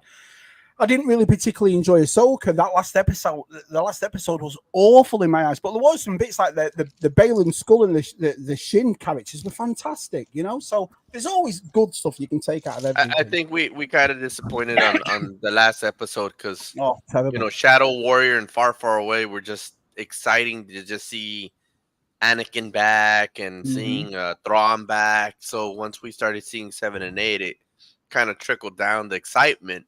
But I mean, I agree with you. I mean, they could have gone another way, but maybe they did that reason because of second season. Who knows, Yeah, and that's the thing. But it just goes back to that. I mean, I like things like Pee-wee's Big Hunt for the Wilder People. I just love that movie. It's a great story, Kenny Baker.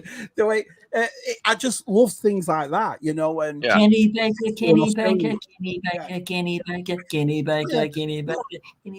It's just I like movies that for 2 hours you can just have a big smile on your face that that was great. I want to get back to those days. I'm tired of going into a Marvel movie or a Star Wars just like that. I didn't go and see The Rise of Skywalker, and that's weird because we have a tradition in my house. We take my kids and all my nieces and nephews, and there's about 20 of us all go, and they all know that the Uncle Shabby's a massive Star Wars fan. But after the Last Jedi, I just thought I'm not going to go and see it, and it put me off as well. The amount of things that were flying around, and then you got Mark Hamill coming out saying he didn't like it. It wasn't Luke. Yeah, he sat right next to Ryan Johnson, and he said something right on the panel, and about something about fans, and Ryan Johnson just turned back around and says he said something to the opposite of that. So Mark Hamill had to actually turn around again and change his opinion. So yeah, you're quite right, Ryan. When yeah, one of those things, isn't it? But it's just I don't know. We should have known then when he was coming out doing those interviews. Saying it's it's going to be a bit different, and we're like, oh no, what's this about? But we'll see. It's like we were talking about the Ray movie today, and I'll go and see it. It's not exactly. You can't really blame the character Ray. You blame the writing. That's what it is. It's the same thing for the Kelly Marie Tran thing, and Finn wasn't never a form of sexism or racism ever. It was a case of the way these characters were written. But if they write this Ray movie and it's awesome, you know, I'd love to come out of a Ray movie going, that was fantastic. That was, instead of no, because of the Last Jedi. I won't do that. You know, I'll watch what she's like and go from there. Yeah, I think what they're saying that this Ray movie is set 10 years, another further 10 years after Rise of Skywalker. So there's another big gap in Yeah. between. So, I think if they don't interfere as much with Ray, meaning the producers, I think it'll go okay. But I think I think we need a good film, a reasonably good film, Star Wars film, because we haven't had one for quite some time. Yeah, Quite some long time. So, Yeah. The thing is that Dave Filoni is coming out with the Mandalorian movie, I think. So, Mandoverse thing with them all in it. Yeah, I mean, like I say, we'll watch it and we'll see. But Mandalorian season 1 and 2 were superb. It felt like Star Wars was back in a big way, you know. But we'll just see what happens. We'll just got to see. So Indiana Jones, man, you know, I think a lot of us would be. I think if you properly wrote a good story and you made it as entertaining, and like what you said, P.G.M, you kept all the political. Just make a story. I don't know, maybe after 10 minutes, if you've picked the right person to play him, and you know, people seem to, you have short memories, don't we? Well, oh yeah, he's awesome. So we'll see. I think for backtracking, I think they need to pick someone like the actor who did play Solo to actually maybe be Indiana Jones, or pick the right actor. If it was possible for them to actually say, yeah, we've got a great story, let's open it up again, and let's concentrate on getting the right actor for Indiana Jones to actually, you know, maybe mimic Harrison Ford a wee bit. Not, you know, but I don't know. I mean, I'm spitballing here, so I don't know. I know you. I know exactly. That's what me and JJ were saying before about it's the mannerisms. Pick up the mannerism, which Alden Ehrenreich did. The way he stood, the way he pulled his gun out, the way he got it down to a T. But it wasn't the way he was shooting when he was exactly going into the Millennium Falcon, where he was going in up the and Kessel shooting. Run. That was that See, that and was that's the awesome. thing that's the sort of things that us fans are looking at. You know, is this guy Han Solo? No, is this guy Harrison Ford? Do you see what I mean? So it's the same when Carrie Fisher died, and I was heartbroken. Don't get me wrong, yeah, like everybody else was, but you know they're doing it now with Bale and Skull in the. Oh, well, I don't think we should replace him. Replace him. Yeah. This is a relatively he can be replaced. So, replace him. He can be recast. He can be recast. I mean, I'm sorry to say, but that was the same thing I thought with Black Panther. You could have recasted him somebody that looks like him or so. I mean, well, even he said it. Apparently, even Chadwick Boseman said before he died, "Yeah, replace me. Carry on the legacy of it." You know, so it's a shame. It is a shame because we've got to understand that this is all make believe. This is, you know, they're getting paid to play Let's Pretend in a movie, so it's not. Yeah. You know, I understand when you're talking about a 40-year-old franchise, Harrison Ford is Han Solo. I understand that, but it's like when you're watching this new Indiana Jones movie, there are certain scenes where they're doing a stunt, whatever. Straight away, you're taken out because you're going, that's not him. If it was someone younger and a bit like, you know, you wouldn't even think of stuff like that. Do you see what I mean? So just little touches. Yeah, I mean, I would yeah, I mean, got to ask this question, JJ. Would, let's say, backtrack? You know, would you be adverse to actually see another actor be Indiana Jones? We've discussed it, saying that we've discussed it. Let's say, yeah, that stopped. But if we, you know, backtrack, would you be adverse to actually seeing another actor playing Indiana Jones? So, JJ, what do you think? It's not. I just think that they should just end the Indiana Jones, in my opinion. Like I said, I think that Last Crusade was the true ending of Indiana Jones, and I still stick to that. Of course, they made 4 and 5, so I think they should just end it there. It's not because Harrison Ford is getting older, just the movie itself with Last Crusade just made me feel like that was the last Indiana Jones crusade. You know, it says right there, Last Crusade. So I agree.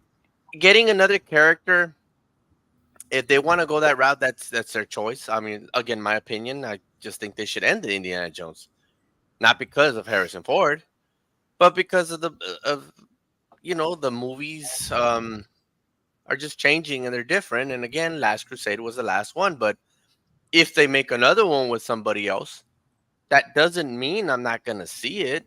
I mean, I will see it. Again, I'm not a critic. I'm not anybody to say, oh, nah, it's trash, whatever. Again, I saw Solo Star Wars story and I liked it and I loved it. And if they decide to go with it again, I mean that's their choice and that's everybody's choice of opinion to go see it or not. And again, it's not because of Harrison Ford. It's just I think they need to stop indie movies.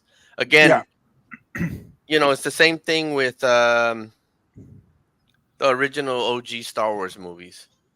When we saw Luke being at the top, you know, we always wanted it to stay that way. So um, when we saw these new movies, we didn't expect what happened with Luke being the way he is, a Oh hermit yeah, I was wanting to end the heartbroken. Last Jedi and all that stuff. So it kind of brought it down to where maybe it's just best to not even see what happens anymore. Just and don't even do sequels. I think the prequels were great because we all wanted to know what the hell how did Anakin become Darth Vader. So I thought that was great the way it went. So that's just the way I see it with Indiana Jones. Yeah, that's a good point. You know. Anybody want to read that out? This is Si's written a book on it. He's got a point though. I mean, I would have thought that too. I mean, I said it again today. If the sequels would have been done, I don't know, set 50 to 100 years in front, where they use the characters of Han, Luke, and Leia as martyrs or as inspirations, like, 50 years ago there was a guy called Han Solo who changed the rebellion 50 years ago, and used them like that. I think it would have been brilliant. I'd rather have done that to my characters than what they did to our characters. It was awful what they did, to be honest. So, yeah, I mean, and saying that too, I've never bothered with that. I don't care. It's like, look at the female protagonists that we've grown up with. I mean, there's from Leia to Red Sonja to Ripley. Do you know what I mean? There's been so many of them, and we never once watched these movies and thought, and so that wouldn't. What would always get to me, I don't care. Who's the lead part? Is if the story comes out and I've come out going, oh man, that was awesome. But I'd have done it that way. I'd have loved it in the book, the way they did the books, where Han and Luke had 3 children. They had Anakin, Jason, and Jana. And the Jana was really cocky. She had a mum's force abilities, but she had a dad's attitude, a dad's smirk. And can you imagine that on screen? That would have had everything. Or make a Dr. Aphra. Dr. Aphra comics are absolutely fantastic. And she's a progressive character that because the stories are good in those comics. So if they made a movie of it, again, that suits everybody. Everybody's going to be happy with something like that. Like a space Indiana Jones, if you will. What do you think about Shabby's quote there, Dr. Evra? What do you think? Well, I don't know, Pete. All right, it's my bad woman voice. So yeah, I'd watch it if it was, if they made Darth Vader female, if it was actually the character. No, I wouldn't be happy because why are you changing something that we've known for 40 years? But if they made like a villain female, I wouldn't care less. But yeah, they don't change stuff. But that's why they do it in our IPs, because they know if they change it and do something new, no one's going to watch it, are they? So they take our stuff and. Well, they had problems with Jodie Whittaker with Doctor Who. With changing, right? So, I mean, I don't think anybody. Yeah, I agree with you. I don't think if they did change or had Darth Vader as a woman, I think that would be just the real death levels. To be quite honest with you, Okay, so, I mean, it's okay to have. What's the lady's name in The Force Awakens? She was a stormtrooper, Silver. She just Phasma, Captain right? Phasma. Phasma and Phasma. See, that was all right. But if you know, because she was a stormtrooper kind of leader or commander, right? So, but if you changed that dynamic of Vader being a woman, it would just be dead completely. But Phasma was good. And the funny thing is, in between The Force Awakens and The Last Jedi, her book came out, Phasma the book, and it was one of the best Star Wars novels I've ever read. It was superb. How she survived, how she manipulated and did things to even her own parents to get where she was. And I thought, oh, this will be brilliant, because then you go into The Last Jedi thinking you'll see elements of this in the character. Nothing again. You didn't see her at all in it practically. So, you know, it's a shame. It's a bit of a shame. It's the landscape's changed, Chevy.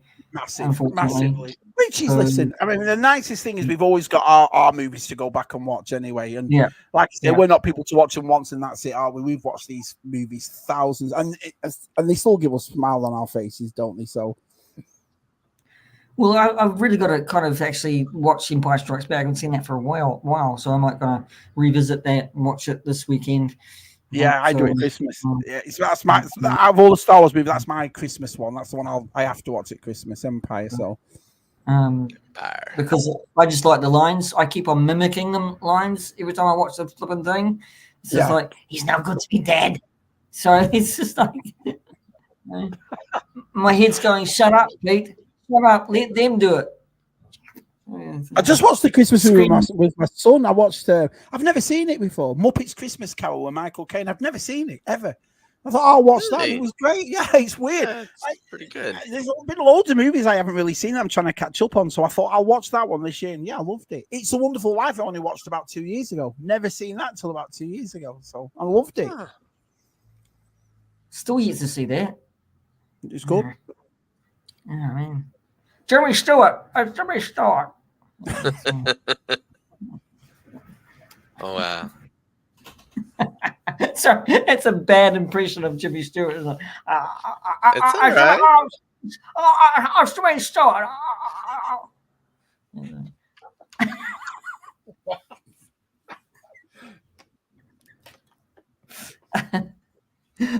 Welcome to Mad Hour. Well, it is past midnight over here, so yeah, it's all right.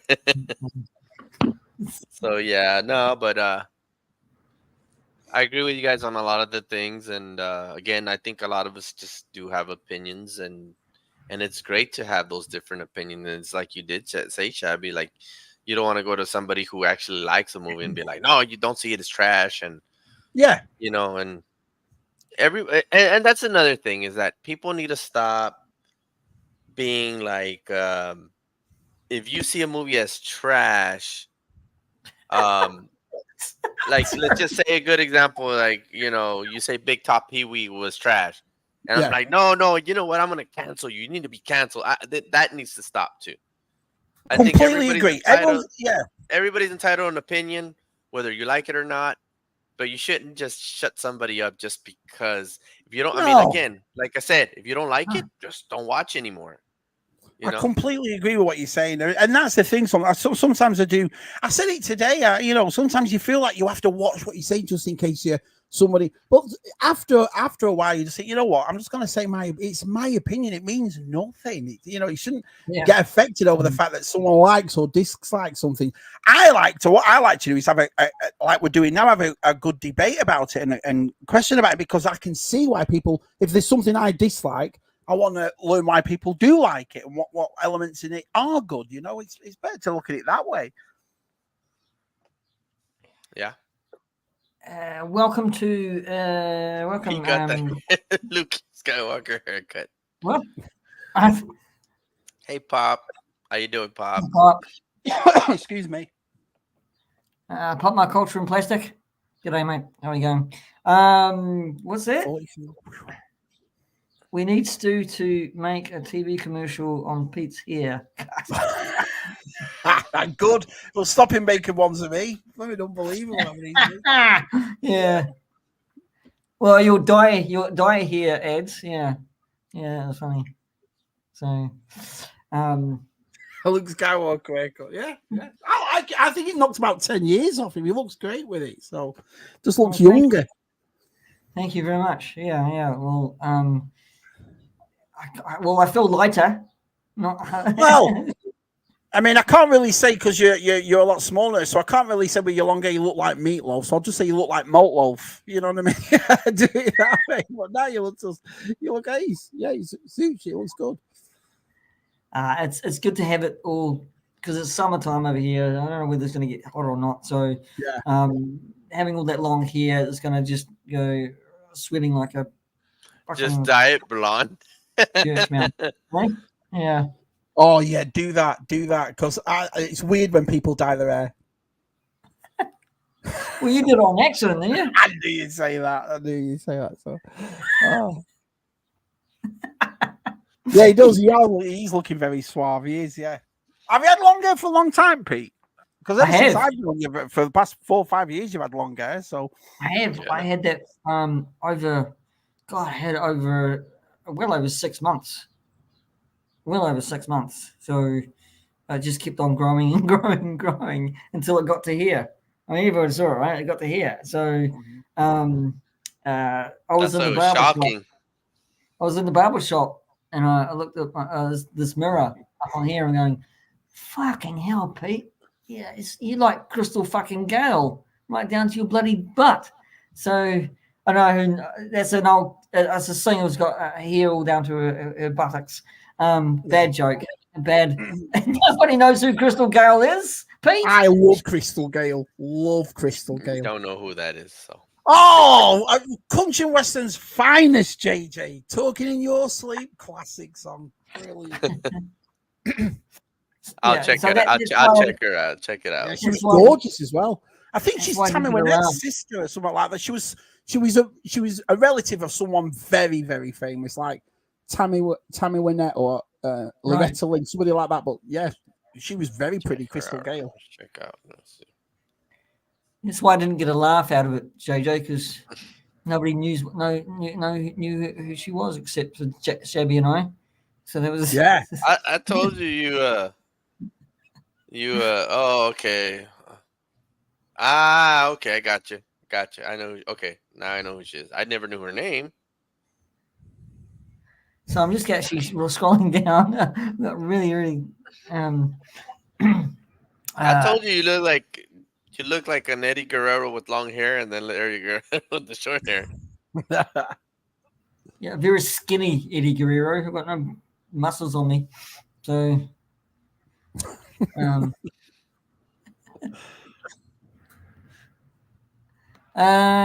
Who's it? So I'm just rifling through these.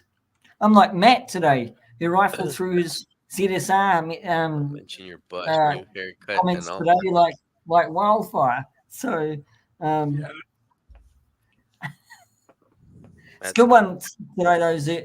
It's a good one today, Shabby, with Boss. Yeah, and it's always nice having Tim on and Daniel Chart on. Yeah, and like I say, I'm not going to do any self, promotion, but in a couple of weeks, this is for you too, JJ. We're having our Christmas. We have a tradition. We're doing open mic night at Christmas, and it's on for about 3 hours, and everybody comes on. Everybody. So you're more than welcome. There'll be a link in the chat. You just press it, and you just tell us what you're getting for Christmas, what our favourite memory was. It's only 10, 15 minutes, but everyone, and including all the chat, everyone's invited. So it's always a great duo. This is one of my favourite CSRs to do that each year. It's the Christmas night. So cool. Yeah, and these guys always count those shows as the numbers that I've been on ZSR.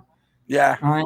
And it was Marky for collected. It was brilliant, man. So it was, in a way, I said to the lads as well, and we were all like, in a way, he's like, what? But it was cool to do. So Matt sent me a list and said, Shabby, I got dead bored. And I've watched every CSR, and I know the people's appearances that are on it. And I was like, up to 128 episodes. And he's like, oh, yeah. Anyway, he sent me this list. And it was quite fascinating. You've got Super Awesome at 17 now. And then you've got some in 6. And then it goes Reynolds Reviews. And a couple of them are in 5, 6s. But it is funny how many people have been on, I've been on it once, JJ. Once. You've been on it. So. But you've been on it. Yeah. Blame myself, and I killed it. It's okay. It's okay. You've been on it once. That's what matters. Forget all the other guests, JJ. I killed it. Yeah. It's okay. You're like the Chicago 85 Bears, like the champions for one time. So that's okay. One time. You know, You've been in I can't name any American footballers, JJ, except for the Chicago. Because in England, for some reason, they were massive in the 80s. Jim McMahon, Jake the Fridge, McMahon, Walter Walter Payton. Payton. Yeah. It's funny because I don't know anything about American football at all, but I remember all them players who were on stickers and you were getting figures. And I think one of them was a It was GI weird. Joe. Yeah, But yeah, they did the dance, that yeah. one dance they came out in. Jim McMahon wasn't even a great quarterback actually, and It's weird. That's yeah, all I remember. I remember Walter Payton, Jim McMahon, Walter the Fridge, and then I remember Dan Marino, but he played for the Dolphins at the time. But it was Dan Yeah, Miami Marino, number Dolphins. 13. It's weird. That's all I remember about. If you ask me now, I just know Mahomes. That's probably it. I don't know Well, anybody he's the else. one that's been winning. Yeah. I'm Or surprised you Taylor didn't say Swift Tom. going for- I'm Yeah. surprised you didn't say Tom Brady. Oh yeah, he was in England this week. He was watching Manchester when he was at Manchester watching the Yeah. football. Typical Shabby knows Dan Marino because he was on Ace Ventura. Yeah, that's probably where I know that from. Yeah. Hey, great movie, man. Love that movie It too. is. Right. But I fantastic. don't.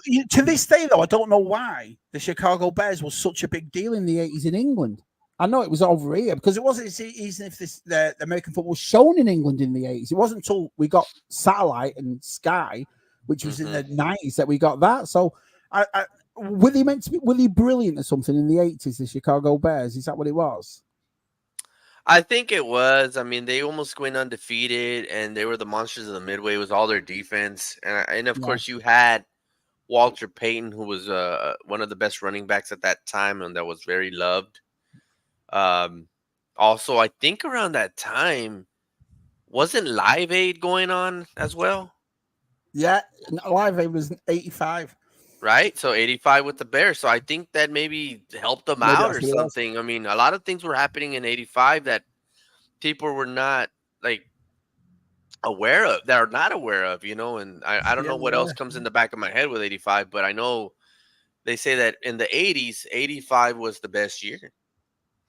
Back to the Future came out in 85. Transformers the movie came out in 85. So I was There you go. Good year, 85. Good year. How old Good were you, year. P.G.M? You must have been, what, about 12, 13? I wish. How old were you in 85? Oh God. You were 14 14. Yeah. because Yeah, I what was do you 4. think? We're 10 years apart. There you go. I would've- don't know how I still remember stuff at 4 years old. It's weird. As I'm I would have been 42 now, and I still playing remember stuff backyard at 4. cricket. Sorry, JJ. Sorry. Huh? That's okay. I was playing backyard cricket with friends, I think, when I was 14. Playing with me toys. Playing with your So, toys. Yeah. So I think I had a lot of Star Wars 3 3/4 toys. So I think so. Lots of posters, action movie posters. Yeah. Lethal Weapon, Beverly Hills Cop posters on my wall. Listening to 1980s music even when I was 14 years old. Brilliant. Yeah. Fantastic. Still listen to 80s music. Okay, so yeah. Well, I mean, you gotta admit, all that stuff from before the music was great. I mean, you understood it, had meaning. awesome. Now these days, you don't even know what the hell they're saying. So was the toy line too. It always makes me laugh when everyone. I mean, the majority of us are all Star Wars, and it's Star Wars, But Mask was brilliant. Brave Star was brilliant. Masters of the Universe was superb. It always gives me from Teddy Ruxpin to She-Ra, everything was perfect. Some toy lines in the 80s was what a decade. For the Think 80s about it. You had G.I. Joe with some of the biggest vehicles, G.I. especially Joe. the USS Flag, 7 feet long, and Guinness Book of Record of toys. But everyone took a risk. That's what it was, JJ. You have everything from Space Cowboys to Barbarians, all, every toy line, Hasbro to Kenner, Mattel, they all had LJN, they all had But if you think about it, Shabby, it's the risk was taken because they brought out the toy line. Yeah. Oh, look. They brought it in 20 minutes. 20 minutes. I've been in the green room. You know, jeez, poor guy. Hello, Shabby. Hello, John Joe. Hello, mate. And hello, How you doing? Richard Gere with his new haircut. Ooh. Yeah. Oh, hey, Wow. Oh, look at him. where's the Pretty Woman Part Yeah. 2? Huh? You're going to get a redhead tonight. Ah, But no, again, Jake, Shabby, come on. where you were I'm not talking the woman. about, I'm Richard Gere. Yeah, I Richard know Gere that's right. haircut. Where's Pretty Woman 2? Yeah, and I get that. So, to Shabby, see what you were how. saying is that they took Right. risks, and the thing is that the reason they took the risk is because they were trying to bring out the How you toys doing, toys? to watch the cartoon. It wasn't the Yeah. other way around. Like now Yeah. that now they're bringing out the cartoon and see if toys will go or whatever.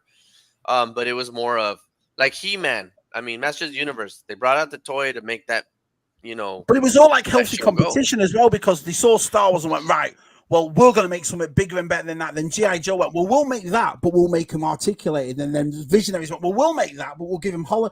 And that's the thing now. It's like That was all cool. 6 inch, all 6 inch, you know. But in the 80s, everyone was trying to upbeat and better. And I think that's what they kept the toy companies going, because the minute something else came and took over, they wanted to get their main spot back and said, right, well, let's build this now and let's have that, you know. Well, you know, Sorry, screw your Jurassic Parks, man.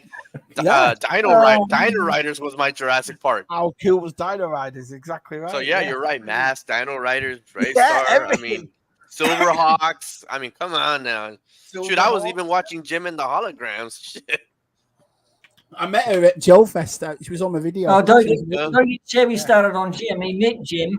Yeah, He me met and Jenna, Jim. we've been dating He now met for about a Jim. year. She doesn't know it, but we have, you know. So Oh, well, she Yeah. was awesome. What a nice lady she was. that's awesome. What's the temp up there, Mike? Thundercats was another one. I forgot about Thundercats. And They are Hot Wheels, Ninja yeah. Turtles was late 80s. That was 89, I believe. So yeah, there was a lot of great See, stuff. pop culture's kind of right, because we're talking about 40 years ago. And if you asked anyone what you collect now, they'd probably go Transformers, Lego, Masters of the Universe and stuff. Mhm. So that's how good these toy lines were. They're still going now, you know. So Yes. That's awesome. And it's still coming back. Yes. So that's the good Mike, thing. Yeah. again, apologies. That's Again, all right. apologies. 20 I minutes. didn't write in the chat. I didn't write in the chat like, "Oh, hello everybody," because I was like saving. Now the we're gonna have to surprise. call him And I was 20-minute there- Mike. I was there so long. I was like, "Oh, I better PG. write who's in the green room so I can check." You haven't left anyone else in the green room, have you, Pete? No, I'm down. I'm down where you are. I'm down where you are. I can't see the StreamYard's like you can't see who's down the bottom half the time. You see like a quarter of the little box down Yeah, there. a quarter of it. Ah, God. That's funny. So Hello, everyone in the chat. Thank you for having me. Oh, 20 I minutes just- later, but That's we all have right. I just finished work half an hour ago. did you? Had a shower and put on my Back to the Future shirt. Hey, hey, there you go. it's 5:30 in the afternoon here, and it's still 30 degrees. Yeah, one of the lads in the chat was saying how hot it is now. So Because look how red I look. I look flushed. I look like I've been outside. I've been indoors all day. oh yeah. you haven't been doing anything dirty, have you, Mike? Oh, It's working. Uh-oh. No, I haven't been doing Uh-oh. anything dirty. it's okay. So Mike, what do you think of P.G.M's new look? Oh, I think he's it's found fantastic. somebody. I said to him, "What's she called? What's she called?" And he was umming and ahhing. He wouldn't say it. He didn't turn around and go, "No, You've walked past her in the grocery store and you've Oh. gone, "Do you like my new look?" Yeah. Yeah, Could you it's a tell good me where the haircut. It's very ketchup nice. is, please?" You know what I She's the grocery clerk. Yeah, she's a grocery clerk. Yeah, mean? Nice. yeah. Were you singing "Pretty Woman" walking down the street. walking down the store? She sold, Yeah, she he's sold me very- some very nice. cucumbers. Oh, Oh. Jesus. Yeah. Pretty woman, I love the way you hold that cucumber. Yeah. Big weekend, mate.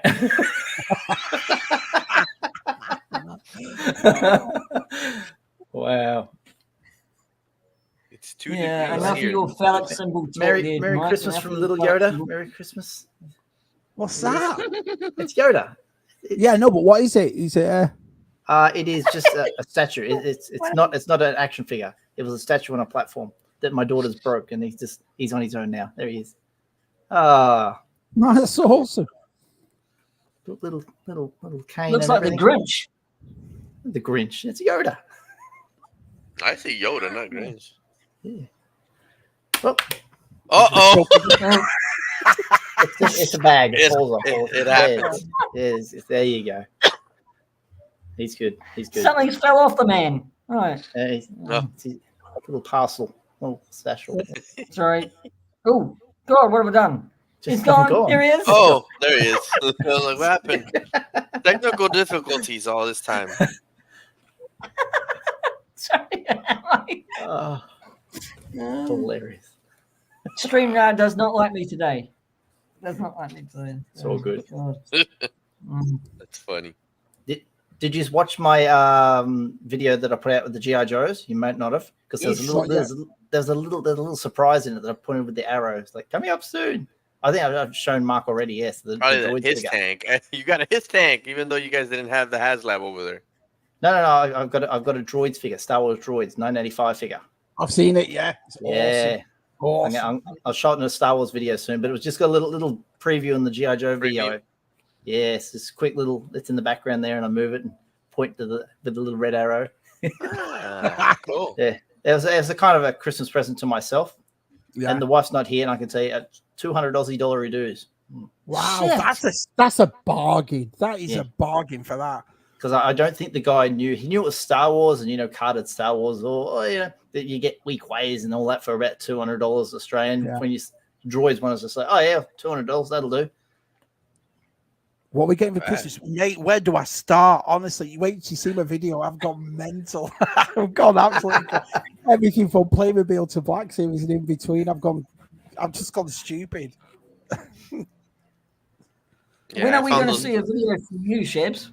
Hey, When are we going to see a video from you? on Sunday Sure. we've got a live stream going When on are we going Sunday. to see? Unboxing. Oh yeah, so- Scott Hawkspot Collecting got 2 of the HasLab his Oh, tanks. yeah. So and everyone's invited. Yeah. Like I said, whoever wants to come on screen, come on screen. So Yeah, because I'm 6, going to put the 7, 8, link in 9. our group. It will be 9 a.m. New Zealand time for you, Pete. Monday morning. Yeah. I know. You Yeah. won't sleep in. Yeah. You'll be tuned in. Set your alarm clock. So yeah. Good old Scott was gracious because I'm intrigued to see this, to see what it's like. So I've made sure I've not watched any videos on it. I just want to see Scott unbox this on there. And then on Wednesday we're doing our balance stream. Prime's Right? got one. Yeah. Yeah. I see Shanaman's Prime's got one. She's got one. Yeah, they're for coming. his review Everybody's there. getting them already. So I mean, they Yeah. were shipped yeah, out. everybody's So getting them already. Yeah. yeah, so Um, I got 2. So I got the 2. I think I already have them. They're at my parents because I send everything to my parents because I don't trust here with the boxes. They'll Yeah. damn high school kids just can't trust them. Mum and Dad will look after it for you. Yeah, they will. Even though another box is like, yeah, another box. So yeah, I can't wait to see that his tank. Especially, I want to see that retro Cobra Commander, Mickey Mouse, edition. So Is this who I saw? Bring toys to work. He has 5 of them. Woohoo! nice. He's loaded up. Wow. Jeez, that's what 5. 12. That's 1,200 with tax. 1,300. His name is Michael. I've talked to him Damn. before. Yeah, and I follow him on Instagram, and he got 5. Jeez, $350 each. Remember, that's a lot of coin. jeez. Yeah, it's about Oh. $2,000. Yeah. Cheap. Good luck to him. Yes. Yeah, if that's what he wanted, yeah, go for it, mate. Look at those little feet behind you, Matt. Look at the feet behind Mike. Look. Brilliant. My son on the lounge, upside down. He's working the PlayStation now. See all the Yeah, screen. you Yeah. can tell. He's Upside doing, down. he's doing all right. He's doing all right. He's got the controller. He's going on. Little guy. Just speaking of PlayStation and games, I watched the making of and the talk of the Star Wars new Star Wars game. Was it Outlaw? Outlaws. Is it Outlaws or Outlaw? Outlaws. It was on YouTube, so they were kind of going over what it's going to look like. It looked really spectacular, actually. Yeah. So, and all how they did it, and how they're going to make a new world. They've got new characters as well for Star Wars. You know, it's set between Empire Strikes Back and Return of the Jedi. So she's a smuggler, of course, but it looks really really well done. I just thought I might mention it. Might be a good conversation piece. Definitely, I'll definitely get it. I love those games. So yeah, that's it. I like the Jedi Survivor, Jedi Fallen, all they were great. So I'll excuse me, I'll definitely get them. Yeah, I'm behind with all that. I'm still with my Knights of the Old Republic. I got them for the Switch game, now, though. so Great game. I love those. I love those. So I can't go. That's his with the new Nintendo ones. GameCube, John. Yeah. Still going. Still going. Going Still strong. Just bought it. They're all right. They weren't fine. Get it in. Yep. Tez doesn't know. am. Tez loves his Spectrum, and he puts out them Spectrum games, and it baffles me. He just looks so baffled. Tez loves him, you know. And I'm like, especially when he goes, "Did you watch my videos?" No, no, I didn't watch them. Brilliant. I mean, I like it. Don't get me wrong. It's not. I like the nostalgia, but could I sit there playing Spectrum all day? No chance. It drives me crazy. You know. It belongs in a museum. Tez belongs in a museum. Man. The whole ZSR crew belongs in a museum. Yeah. You're probably right. Yeah. But he does well at selling it. Oh yeah, and it's this and it's that. But when he shows it, it's all in green. It's all like one color, and I'm like, what? It can't see anything. You know what he needs to get in? You know what he needs to get from the museum? He needs to get that color screen thing back like in the 60s or 50s, where to have color you had to put it in front of the TV and it was like rainbow color. That was their color back then. Yeah. That was on an episode of Happy Days. They did the black and white TV, and that all had to sit in a line. You had to look at the screen direct on. You couldn't sit off to the side. It was all blurry. It was like, you had to sit directly in front of it. Yeah, that's what he needs. You watch it from the wrong angle, and you just look like that all day. Oh yeah, it was awesome. Fantastic. Great. Oh man! Sorry, after the GTA 6 trailer, Tez games medieval. 2025, no, long time. But then again, you've waited 10 years for this one, haven't you? So I suppose you can wait another 2 years. Yeah. What I want them to remake are the Gears of War the Gears of War games. That's what I want. Gears of War, yeah. Sounds good. Not that 4 and 5 crap. 1, 2, and 3. Now I don't care about the 4 and 5. I thought it was just it went off subject, you know. Especially the 5th one. It was just like, nah. This has been great tonight, talking to you boys. I was just sat at home watching. I was so bored. I thought no one's up on our group chat. Wife went to bed hours ago, and then I saw you, and I thought, oh, brilliant. I'm coming and piss him off. Take care, Kyle. See you. Have a good night. Good night, or a good day. Whatever. I don't know. It's pre-evening with Australia and gotcha. New Zealand. So yeah. Got to have some blue milk. Bye, guys. Well, Toy Martian is also going too. So nice. Enjoy your blue milk. Make sure it comes from the nipple. Scotty Crusher. I watched a lot of Remember that? You don't remember Last Jedi where he's getting the milk from the nipple? See Andrew. He's gone too. Scarred for life, JJ. Scarred for life. Scarred. Yeah. Oh, Scott. Sucks, but it is what it is. I knew it. Although, I said it today. I like the way he fished. I just like it's just like when you heard the mama joke at the start, your mum, and I thought, hang on, what's going on here? And then when he threw the lights, that was it. I was like, oh no. Waited a year to see what happened at that point, and he just throws it every shot. And I just thought, I think every fella our age just went. Do you know what I mean? Like, what the hell? Yeah, I couldn't believe that. Because I was sitting in the cinema, and I'm like, when that happened, I'm like, did everyone just see what I saw? Like, that sort of reaction was like, I didn't want to hate it. I'm just like, I'm not understanding what's going on right now. I was like, very well. Here's a question for you. Did you do that at the end? Because I remember coming out and all my family were going, "Oh, Shabby, what did you think? Did you like it, Uncle Mark? Did you?" And I didn't know what to think. I wasn't mad. I was just like, "What did I watch?" It was like lost. You were just like, "What the hell happened?" 100% right. I was like, "What?" And I remember sitting in the car on the way home. I got Jen to drive so I could think about it, and it wasn't until about a couple of days after when I started watching everybody online going, "This is the worst movie," and I thought, I'm not the only one then. Because, Yeah. like I said, we never woke up one morning and thought, today I'm going to hate Star Wars. None of us did. So even back then, you were looking for something, weren't you? Like, well, is it as bad as I think? Or I couldn't work it out. Yeah, I was I lost can't for be the days. only one. Yeah, it's what you're thinking in your mind. I can't be. And the Star Wars Theory, who's a big Star Wars channel at the time, he had like 100,000 subscribers, and I subscribed to him just to hear his thoughts on it. And I'm like, that's exactly what I thought. I thought it was garbage too. I can't agree anymore. And he's like he loves the lore, he loves the storylines, he loves everything about Star Wars. Yeah. And he got there, and it was a straw that broke the camel's back. Well, and the thing with sort of the way I felt. the thing with Theory now, Mike, is that he's pointing out a lot of the things that Disney's doing now that is like destroying. I mean, I don't want to say what he says. It's like it's destroying Star Wars, and maybe he has a point because I mean it's like he they're says, undoing a there's legacy. there's just no story to it, and you know it goes back to what he says. It's like there's no storylines. It's just political. It's all the wokeness. And I mean, okay, yeah, you want to bring in Rey, a powerful female character. We already had that with Leia. We didn't need another powerful character to be the Luke Skywalker. That wasn't what we were expecting. So when we see, now that we look back and we see Force Awakens, and you see him take off the hood, and you're like, oh my God, it's Luke. Now it doesn't have any meaning anymore. No, because you know what the hell happens next. It's like shit. I loved the Force Awakens. I loved Excuse all my the language. aura around it.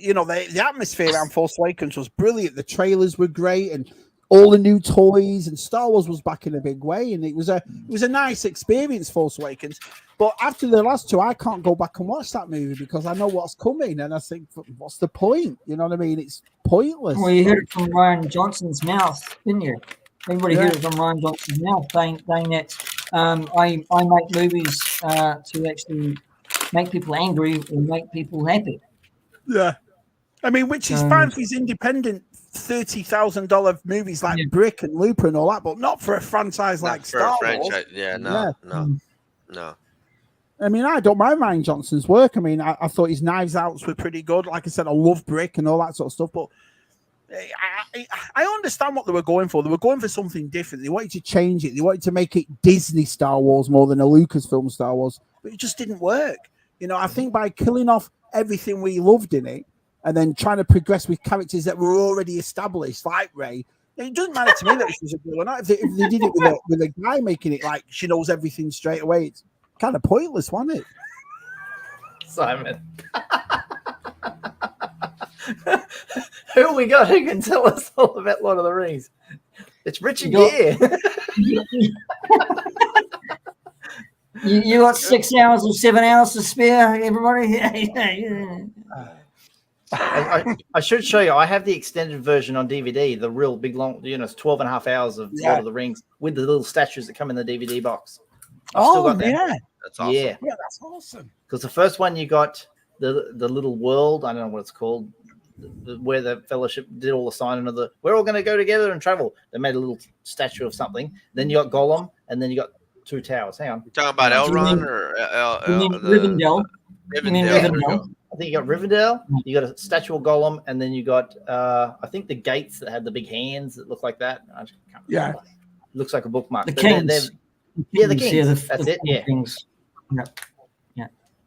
They're in the box set. I've got to figure that out. I don't know why the Hobbits got slated as much as I thought they're not bad at all. The Hobbit movies, I thought they were fine. I think they weren't mature enough, whereas like it was marketed more to children because it was like trolls singing and dancing, whereas the other one was very serious. The main three were like very adult orientated, had to be serious, where that one was a little bit out of left field. The Hobbit was more for a younger audience, and that's why people are like, oh, that I don't get that. And then they sort of get serious towards the end with battle scenes and that. Also, the adventures of the Hobbit wasn't like an adventure that Frodo went through. Very different, what's his name? Bilbo. Thank you. Bilbo didn't really have anything after him like how Frodo did, and how he had to, So that I think, takes the I mean, it's not like a good example. the Lord of the Rings was done, and then now it's a prequel that came out. Same thing like Star Wars, and then the prequels. But there was a difference. The prequels, we were wanting to see that because we wanted to see how Anakin became Darth Vader. With the Lord of the Rings, honestly, I really didn't care for Bilbo, so I'm not like, well, yeah, I would like to see a Hobbit movie. Don't get me wrong, I enjoyed the Hobbit movies; they were really good. But it's not like I'm like, oh yeah, I want to see a Hobbit. I want to see the Hobbit. I want to see Bilbo's adventures. I'm not like how I was like, yeah, I want to see Anakin turn to the dark The side. main problem, and that what people got a little annoyed was that Hobbit's just the introduction of the book, right? So it's only a small book, okay. So what Peter Jackson did was make it into 3 films, okay. So that was the problem, because every year you had to wait for 3 big huge films to come out, which is so that's that was a little bit of a problem what people had to bear. Thing is that you're right, Mike. Yeah, it was aimed at kids because a friend of mine pointed out the five armies which were fighting. You didn't see any drop of blood spilt on the ground. So that's another nitpick. Another nitpick people had. Just 2 towers. It was violent. Yeah. They had to take the film back and put a dark sheen over the film itself, because when they were playing it, you could see all the imperfection of the set glue, right? So they had to take it back, right, and put a dark film over the film the film frames, right? Okay, so they can actually block that out, so you can't see it anymore. So it's like, I don't know how it's hard to explain, but it's just like a digital, sheen, black, I know like what you mean. it's like a tint on a window, right? So it's like hiding. So what did you think of the TV show? I loved it. I didn't mind it at all. That was great. I did. I know, understand that everyone was ripping it apart. Maybe it's because I'm not a massive Tolkien fan. I know I've read the books thousands of times, so I just went into it neutral, if you will. Same as the Halo. I did that when the Halo TV show came out, and that got ripped to shreds. But I really enjoyed it because I'm not a Halo fan. I don't sit there and watch it and play the game. There you go. It's because that you don't know like the aspect of the storyline or the plots, just like Halo. I think Halo got ripped because we never knew who Master Chief was. Yeah. So now showing the face of Master Chief, it ruined it for the people. And that's where I know that people were kind of like, oh, it's like, oh, it's just a guy. Oh. Yeah, exactly. It was Daisy Ridley. and with the TV show on Amazon, I think just people were pissed off because changes of people, different color, I guess diversity again, all that crap. Off. So I think that's what pissed a lot of people off. But I was telling people, don't look at the color of the characters, just look at the storyline. That's for what it was. I enjoyed it. I mean, and the Rings of Power, because I'd watch it, then I'd watch some of the lads on YouTube slating it, and I'm like, I can't see that in this. I think it's fantastic the way they've done it. But listen, it's what it is. Yeah. So sorry, I never saw his helmet off in Halo. I didn't see Halo. I didn't see Rings of Power. I didn't see House of Dragons. Missed them all. Oh, really? Yeah. You missed House of Dragons? That was actually pretty good. It started getting really good. I want to get to the next season of Billy the Kid. I haven't got around to seeing Billy the Kid yet. I saw season 1. I haven't seen the first one. Is that good? Oh yeah. I like my Wild West stuff. I like all that because it's based on true story. Like it's loosely based on true stories. They don't know the exact conversations that went on, but where he went to in the show, it's like, he was there at this time. He was there at this time. So. Yeah. Is it a cowboy show that's a little looking too modernized, or is it almost like, because I grew up with my dad watching the old Western movies. I don't want to say cowboys and Indians because people, but sorry, and what is it? Gunsmoke and all those. I was brought up with those, and the old, John Wayne and stuff movies. So, is this one kind of like a little more modernized, or they kind of make it try to look like those old school Western? It looks old school. You couldn't look around and think it was very modern at all. No, okay. The only thing that got me was his hat. His hat. Like I've seen Billy the Kid in old pictures. There's only 2 pictures out there of him in real life, and he's wearing a big hat. But in this, he wears like a pork pie hat, and I'm like, I didn't know that. It's a very small little hat that he wears. Yeah. No, the Western I'm watching at the moment is that Bass Reeves. That's really good. Bass Reeves is. Bass Reeves. That's another one I watched. Yeah, that's good. I want to watch Bass Reeves as well. That is really good. But anyway, boys, I'm gonna have to love you and leave because it's 2:00 in the morning. No. Okay. Thanks, mate. We're coming on the Christmas. DJ, P.G.M. I can't believe it's great seeing you. Thank you for giving us your take about indie and all this other stuff, and it's great to see that we're in agreements a lot of things. That's what I truly like. Again, everybody's opinion, as long as nobody's getting mad at each other, that's what makes this community great. So thank you so much for that. No, and it's awesome to see you all. All right, I'll speak to you all soon. Yeah, Chevy. Hey, Mark. Bye. Yeah. See you Monday. Monday for the live stream. Sunday for them. So Monday for us. Sunday for John. Sunday for me. Yes, Sunday for me. Central Time. So changing subjects and going back to toys. I know that Mike does. You talk about Joe's, and that's one of my things. I love Joe's. I'm collecting the vintage ones as well. Ooh. So one thing that I backed that doesn't look like it's gonna get backed, and I don't know if you know what I'm talking about. The ship, the Super 7 mothership. It's at $14.99, and it has 2 days and 23 hours. And it's got to get to 5,000, doesn't it? 4K. 4,000. Ooh. Mothership will turn into mother. Yeah. Because, 500. Language, Mike. Language. Oh, my goodness. We're going to get kicked off the internet. YouTube will just go, delete. Even Super 7 recently come out on and said we're bringing the O-ring figures back, and they've got we've got the big ship coming, so now we've got the O-ring figures too. It was just trying to enhance the people to buy this mothership. Yeah, I mean, it's I don't know who's going to be all over it. I mean, it's hard because Hasbro is the big toy company, and when they don't bankroll things, it's like odd. But Super 7's a smaller company, and I'll be back. Go ahead.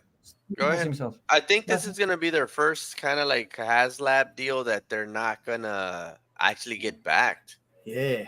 So that it's kind of scary. And I like it. I'm getting it. Well, if it gets backed, I'm going to get it. But I've always seeing that mothership in the cartoon in the 80s is something you wanted Hasbro to make because they made the USS Flag and you're thinking, they'll make that. And they never did. It's big, yeah. So seeing this is. Do you like the fact that the roof comes off it and the interior is like a play set inside it and not just outside? I think that was ingenious. If they kept it one big solid shell, it'd be a bit meh. It'd be like, it's just a big piece of plastic. But now you can have the roof open, you can have the figures inside. Yeah. Yeah. And you know and if you close it up, your figures are in there. So, And you've got a few Super 7s, haven't you? You got it. Yeah, I got all wave 1 and 2 because wave 3 hasn't come out yet, I think. Ooh. But I have actually even Walmart started selling some of those Super 7s. I was shocked. I found I've got Scarlet. I've got Quinn. I've got Major Blood. I'm trying to think who else I've got. That's wave 3. So they are out then. Major Blood. Major Blood's wave 3. Are you talking about the reactions or are you talking about the ultimates? Let's put it that way. Oh, the reactions. The little. Okay. I have the ultimate ones. Oh no, I have none of those. Okay, no. It's because I don't mind the reactions, but I'm like, why am I gonna get reactions if I have the vintage ones? You know what I mean? You have a lot of vintage. Oh yeah, I got a lot of them. I even have a book. Is it from 82 to 94? It's a hardcover one. I got the soft cover one. Okay, it's not that one. It's another one. I can probably get it. This is a Bible. This one. Oh yeah, no, mine's a hardcover and Starduster. Yeah, the other day. One of the hard ones to get. Yeah, he's been name revealed only. I know. They bring him out and classified that guy, Pete, right there. Dun, dun, dun, Yeah. dun. Yeah, This they're already coming out with some good ones. Great book. This is everything they ever made. From what year to what year? 82 to 94. Okay, good. Yeah, mine's from 92 to or 82 to 94 as well. Actually, if you notice, I'm over here. I'm under reconstruction. PG knows that I'm still under reconstruction, but I'm trying to set up my room differently because I actually have the USS flag, and I want to set it up. So I need a lot of room for it. Yeah. Wow. Yeah. And I have the Terror Dome and all that, so I'm trying to fix those up. That's why the mothership would have been nice. I would have hung up the mothership right on top of the Terror Dome, like if it's gonna attack the USS flag. But it looks like my mothership, like you said, is gonna be a mother, trucker. So it's a shame. But you need 7 foot long, 3 foot wide, maybe 4 foot wide, and then Terror Dome you have a 3 by 3 foot. Oh my god. Yeah. And I still have all my classifieds and all that other stuff. And you'll be running out of room. I don't have room.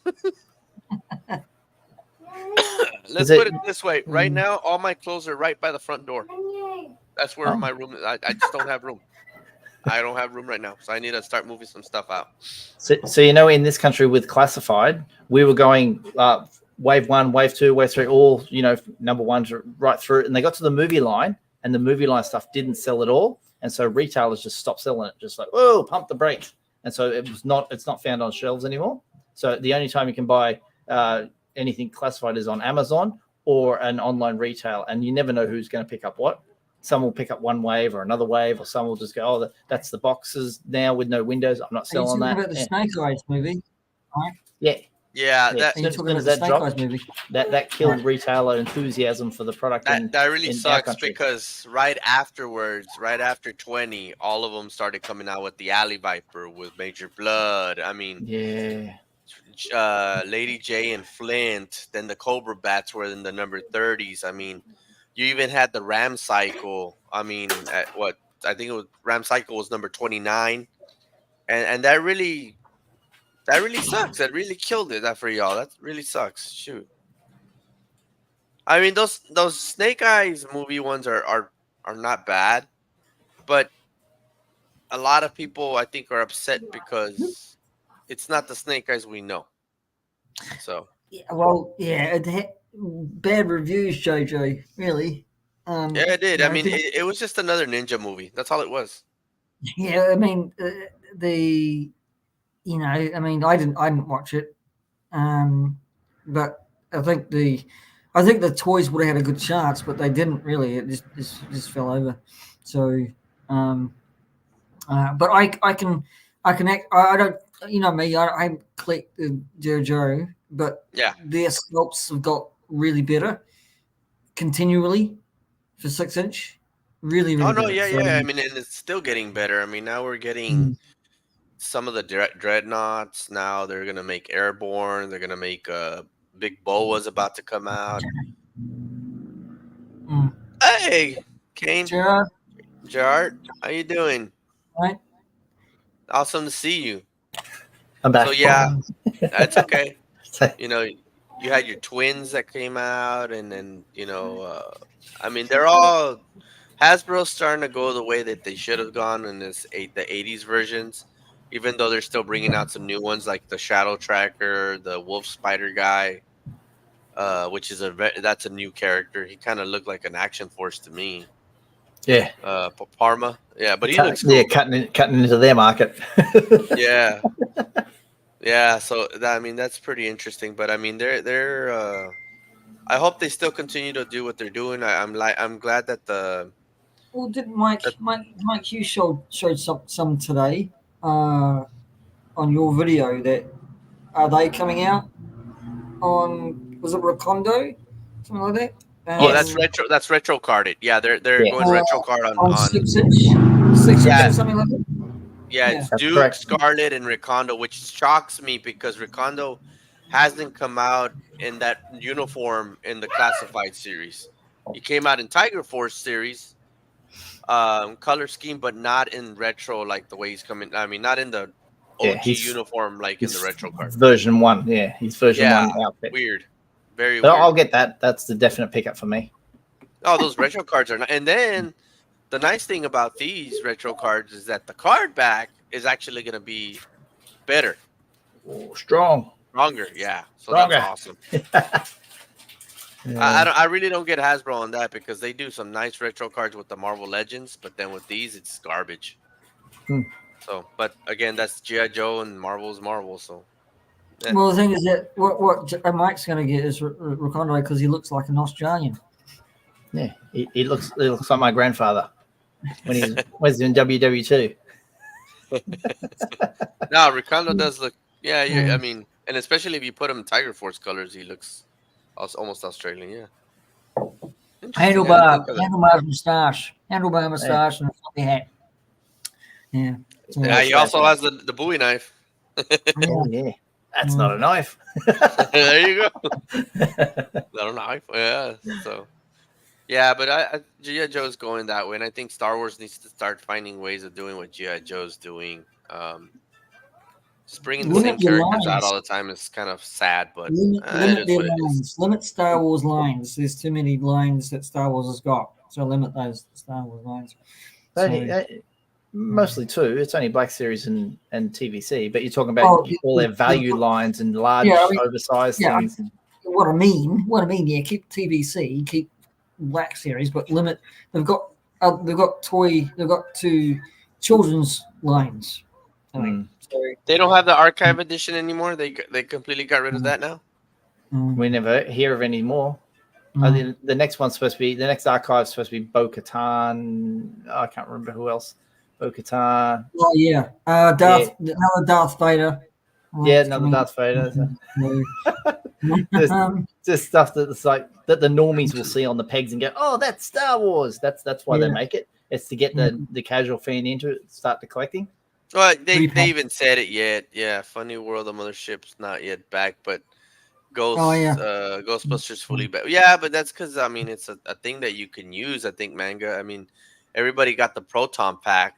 That that flew. So, having those like hands-on that you can actually use for like a cosplay, I think is the reason why it's doing it. So.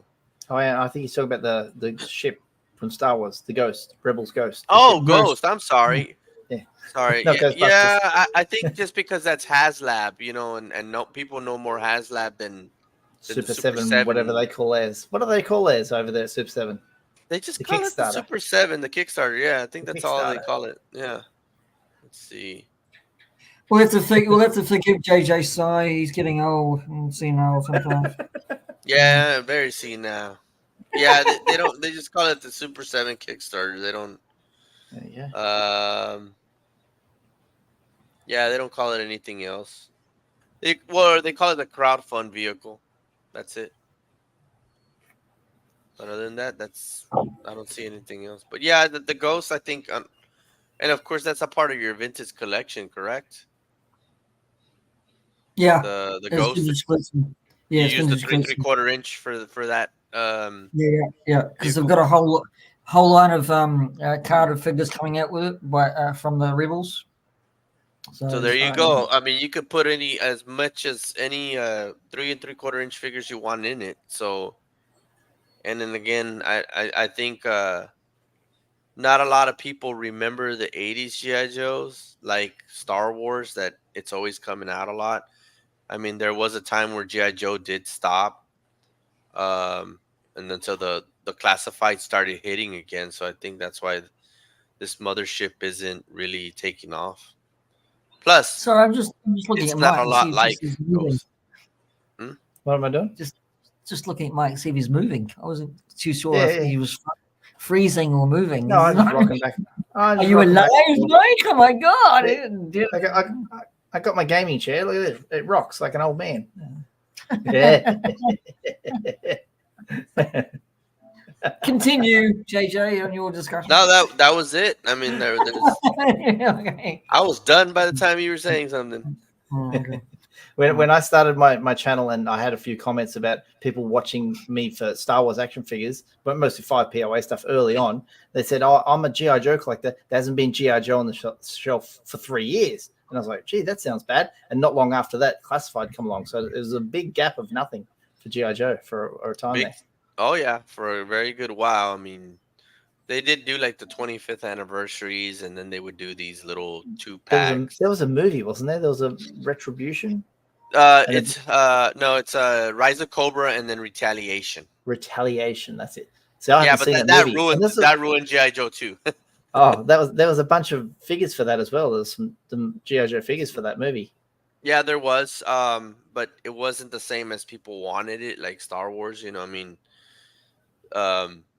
everybody wants a Darth Vader in their life. You know, I mean, nobody wants a Channing Tatum, Magic Mike. Everybody wants a heavy breather in their life, JJ. Yeah, everybody wants a heavy breather in their life. Yeah. Hell yeah! Hell yeah! But with the old vintage Joes, you said, how many do you reckon you have? You said there's like 400 in this. Is there about 400 figures? Yes. I think I have about 50. I think I've got about 50, maybe less, of just the old school stuff. Nah, you probably have close to like more than half. Oh, that's a lot of figures. Yeah. Let me see. Let me take this off. See if this doesn't mess up. Uh-oh. I knew it was gonna do that, so I messed with the wire. God dang wire. I'm too old for this. I'm too old for this shit. There we go. That's good. I wasn't gonna say it, but okay, thank you. I'll start. Yeah. So. Thank you for saying that for me. Let's see if I get back on real quick. Let's see. It's all right. We've got a huge crowd in the chat of 2 people. Awesome. There we go. Right. So literally, guys, when I tell you I have junk, yeah, I got junk. Ooh. Wow, JJ! I didn't realize you. Did you bring a toy store home with you one day? You got that exactly right. So, as you can see, I finally found those. Oh, shoot. There I go again. That was funny. Here we go. Let me click on that. I found the Ninja Turtle ones, the part 3 ones. So I found those.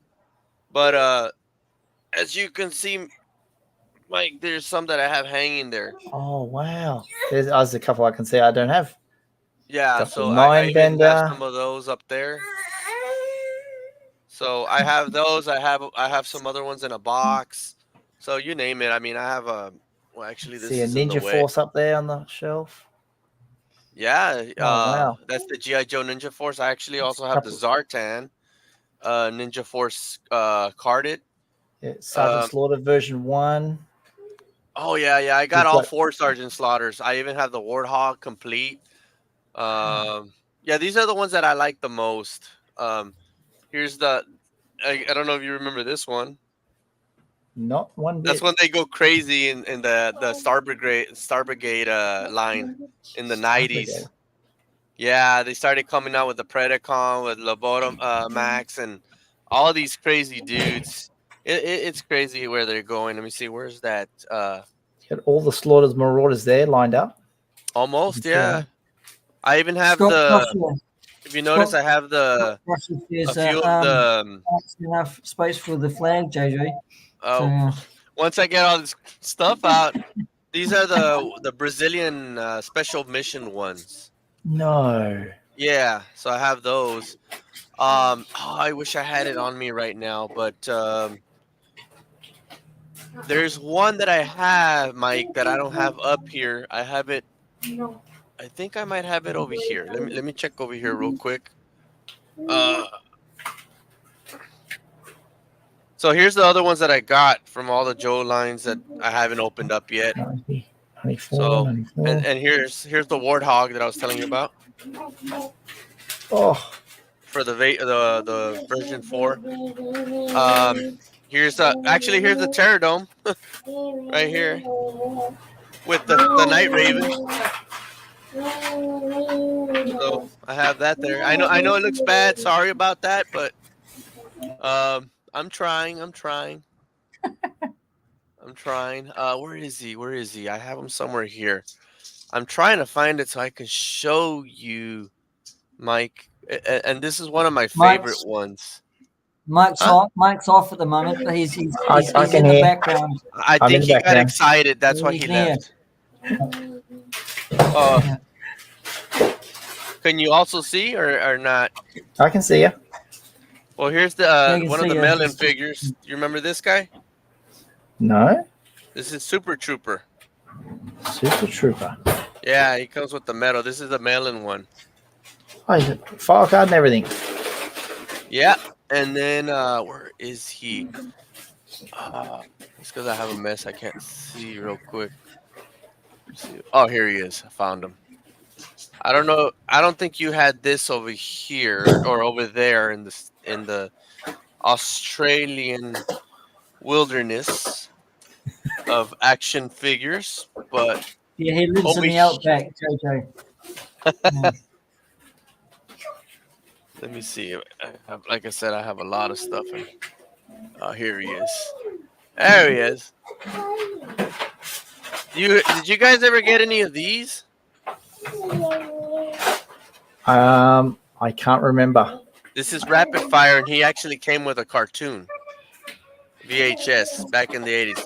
This was the line that after the movie they kind of stopped a little bit of the G.I. Joe, and then you ended up having it wasn't Sunbow production anymore. It was Deke and Costa or something like that, and that's when you hear the song "Got to Get Tough, Yo Joe."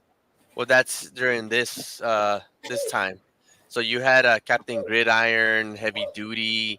You didn't really see Duke or Lady J or any of those anymore as the main roles. It was all these new characters. So it was kind of like Rampart and General Hawk came out like in a flying thing. But yeah, that's my Toys R Us in here. So outstanding. Yep. Thank you. You're welcome. Well, I'll show you. We'll get together sometime and talk more about Joe's, and I'll show you some of the rest. Awesome. That I have. Yeah. Dang it, this thing again. There we go. It's 6:15. I got to get ready for dinner. Uh-oh. I know it's funny. I don't know what time it is for JJ over there. Yeah, it's 1 at 1 a.m. or 1:13 a.m. But I'm all right. Yeah, I got to get in there and clean up a little more. I think Pete's got 9. Is that right? 9:13. No, I'm 8:13. Yeah. Daylight 2 hours difference. Ah, you're only 2 hours difference from me. Yeah. Yep. 8 and I'm 6. Yeah. Oh wow. Yeah. There's Scotty. 6:15. There you go. 35 degrees. He's melting away. No, I'm lucky. It dropped to 28 now. 28 yeah, well, we've dropped. We've only been on 19 degrees here, Mike. 19. Oh my God. It's weltering in New Zealand. That's summertime too. In New Zealand, that's always so comfortable over there. Bloody awful. Well, thank you for having me on your show. That's awesome all right. for coming on. When I get a chance, before you go, Mike. I forgot to say this to Chevy as well. Anyway, you can catch it on the replay and JJ as well. I am having a Christmas special on the 16th, and I'll be putting the link up on pinning it up, and everybody can tune in and celebrate Christmas. The P.G.M. show live Christmas show. Excellent. 16th. Excellent. Yeah, 16th. 16th. And we come on like this. We just jump on the live stream link. Just jump on like this. Yeah, like this. I'm expecting big guests as to Jason Statham. And a guy having it off with himself in a car. So that's Tim Hayes. Tim Hayes he's got a great show. That's what happened to him. Bless Tim Hayes. Oh man, PG, that was a good one. It's good to see you again, JJ. Good to see you too, Mike. You take care and have a good one. Your Say, Mike. GI Joe collection is awesome. Thank you for being on, Pete. Yeah, anytime. Let's get together and talk about Joe's. That's my thing right now. GI Joes and Hot Toys are my thing. Excellent. Well, Mike can actually talk to you about Joe's kangaroo style as well. So, yeah. All right. Yes, Big Boa once came with a kangaroo. I know that much. Joey. Awesome. All right. Bye, guys. All right. Good night. Good All right. night. All Yeah, right. good night for y'all. Good night for y'all. Good night. Good night. All right. Bye. Awesome. Okay. All right. That was cool. Oh, here we go. That's 7:14. Gerard. P.G.M. Oh yeah, thanks, Orlando. Awesome. You're on to it, mate. You're awesome. That's right. Orlando Mike. I just do want to share with you, everybody. I think it might be time for us to sign off when you say JJ. Yeah, it's already 2.5 hours that we've been doing this, so that's pretty awesome. It's been an awesome show. Christmas special. It's fantastic. But I just want to leave you with this because this man is a fantastic friend of mine. And you don't have to go over the results if you don't want to, JJ. But I'm just going to go and play this for bloody months. So I'm going to play it anyway. Okay, that's fine. Okay.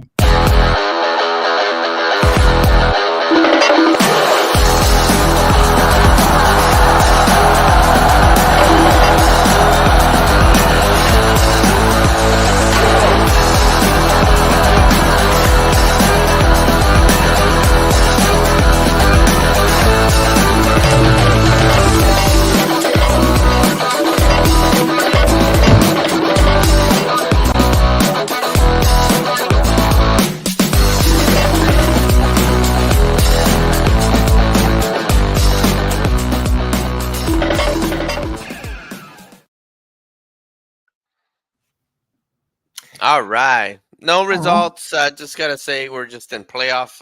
This is playoff week. I ranked at number 2 to number 7. So good luck to Clink or myself to see if we go to the next round. And that's it. And do you want to, before we go, I think you've got a show coming up with Carlos T3. Yes, T3 will be doing Undisputed 3. It's kind of like Undisputed with sports, but this is with toys. Talking about Hasbro. Oh, okay. I might be in the the chat negativity stuff, but yeah, it'll be moderated by Rex Henry, who's Millennium Workshop. T3 will be coming out. I'll be coming out. We will have General Kenobi's Bunker. Awesome dude. We will have The Man Collects. We have Yukon Phil.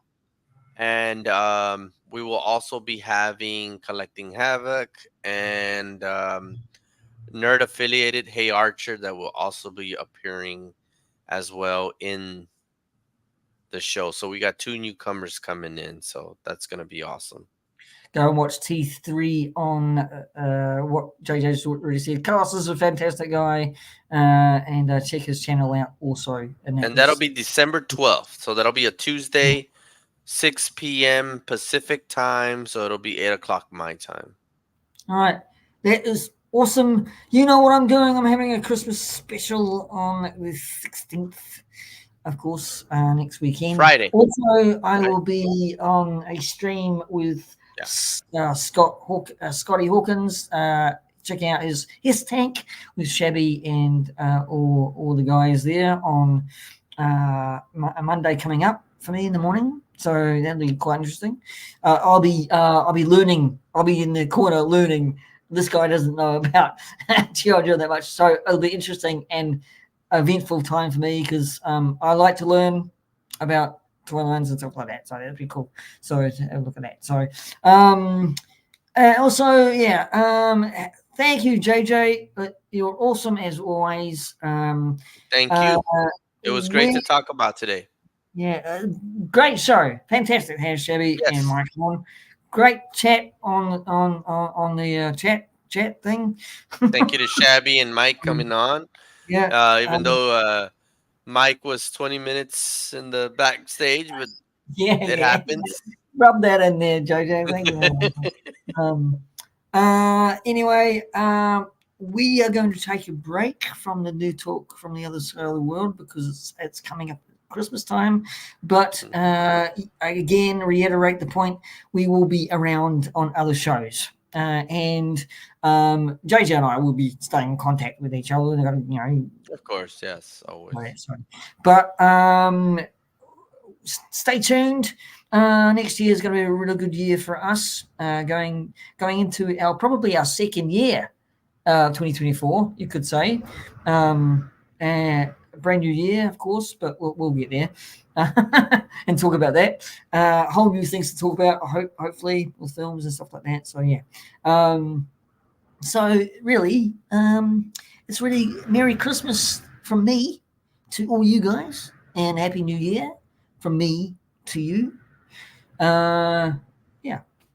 Same here. And Merry Christmas to you guys and Happy New Year.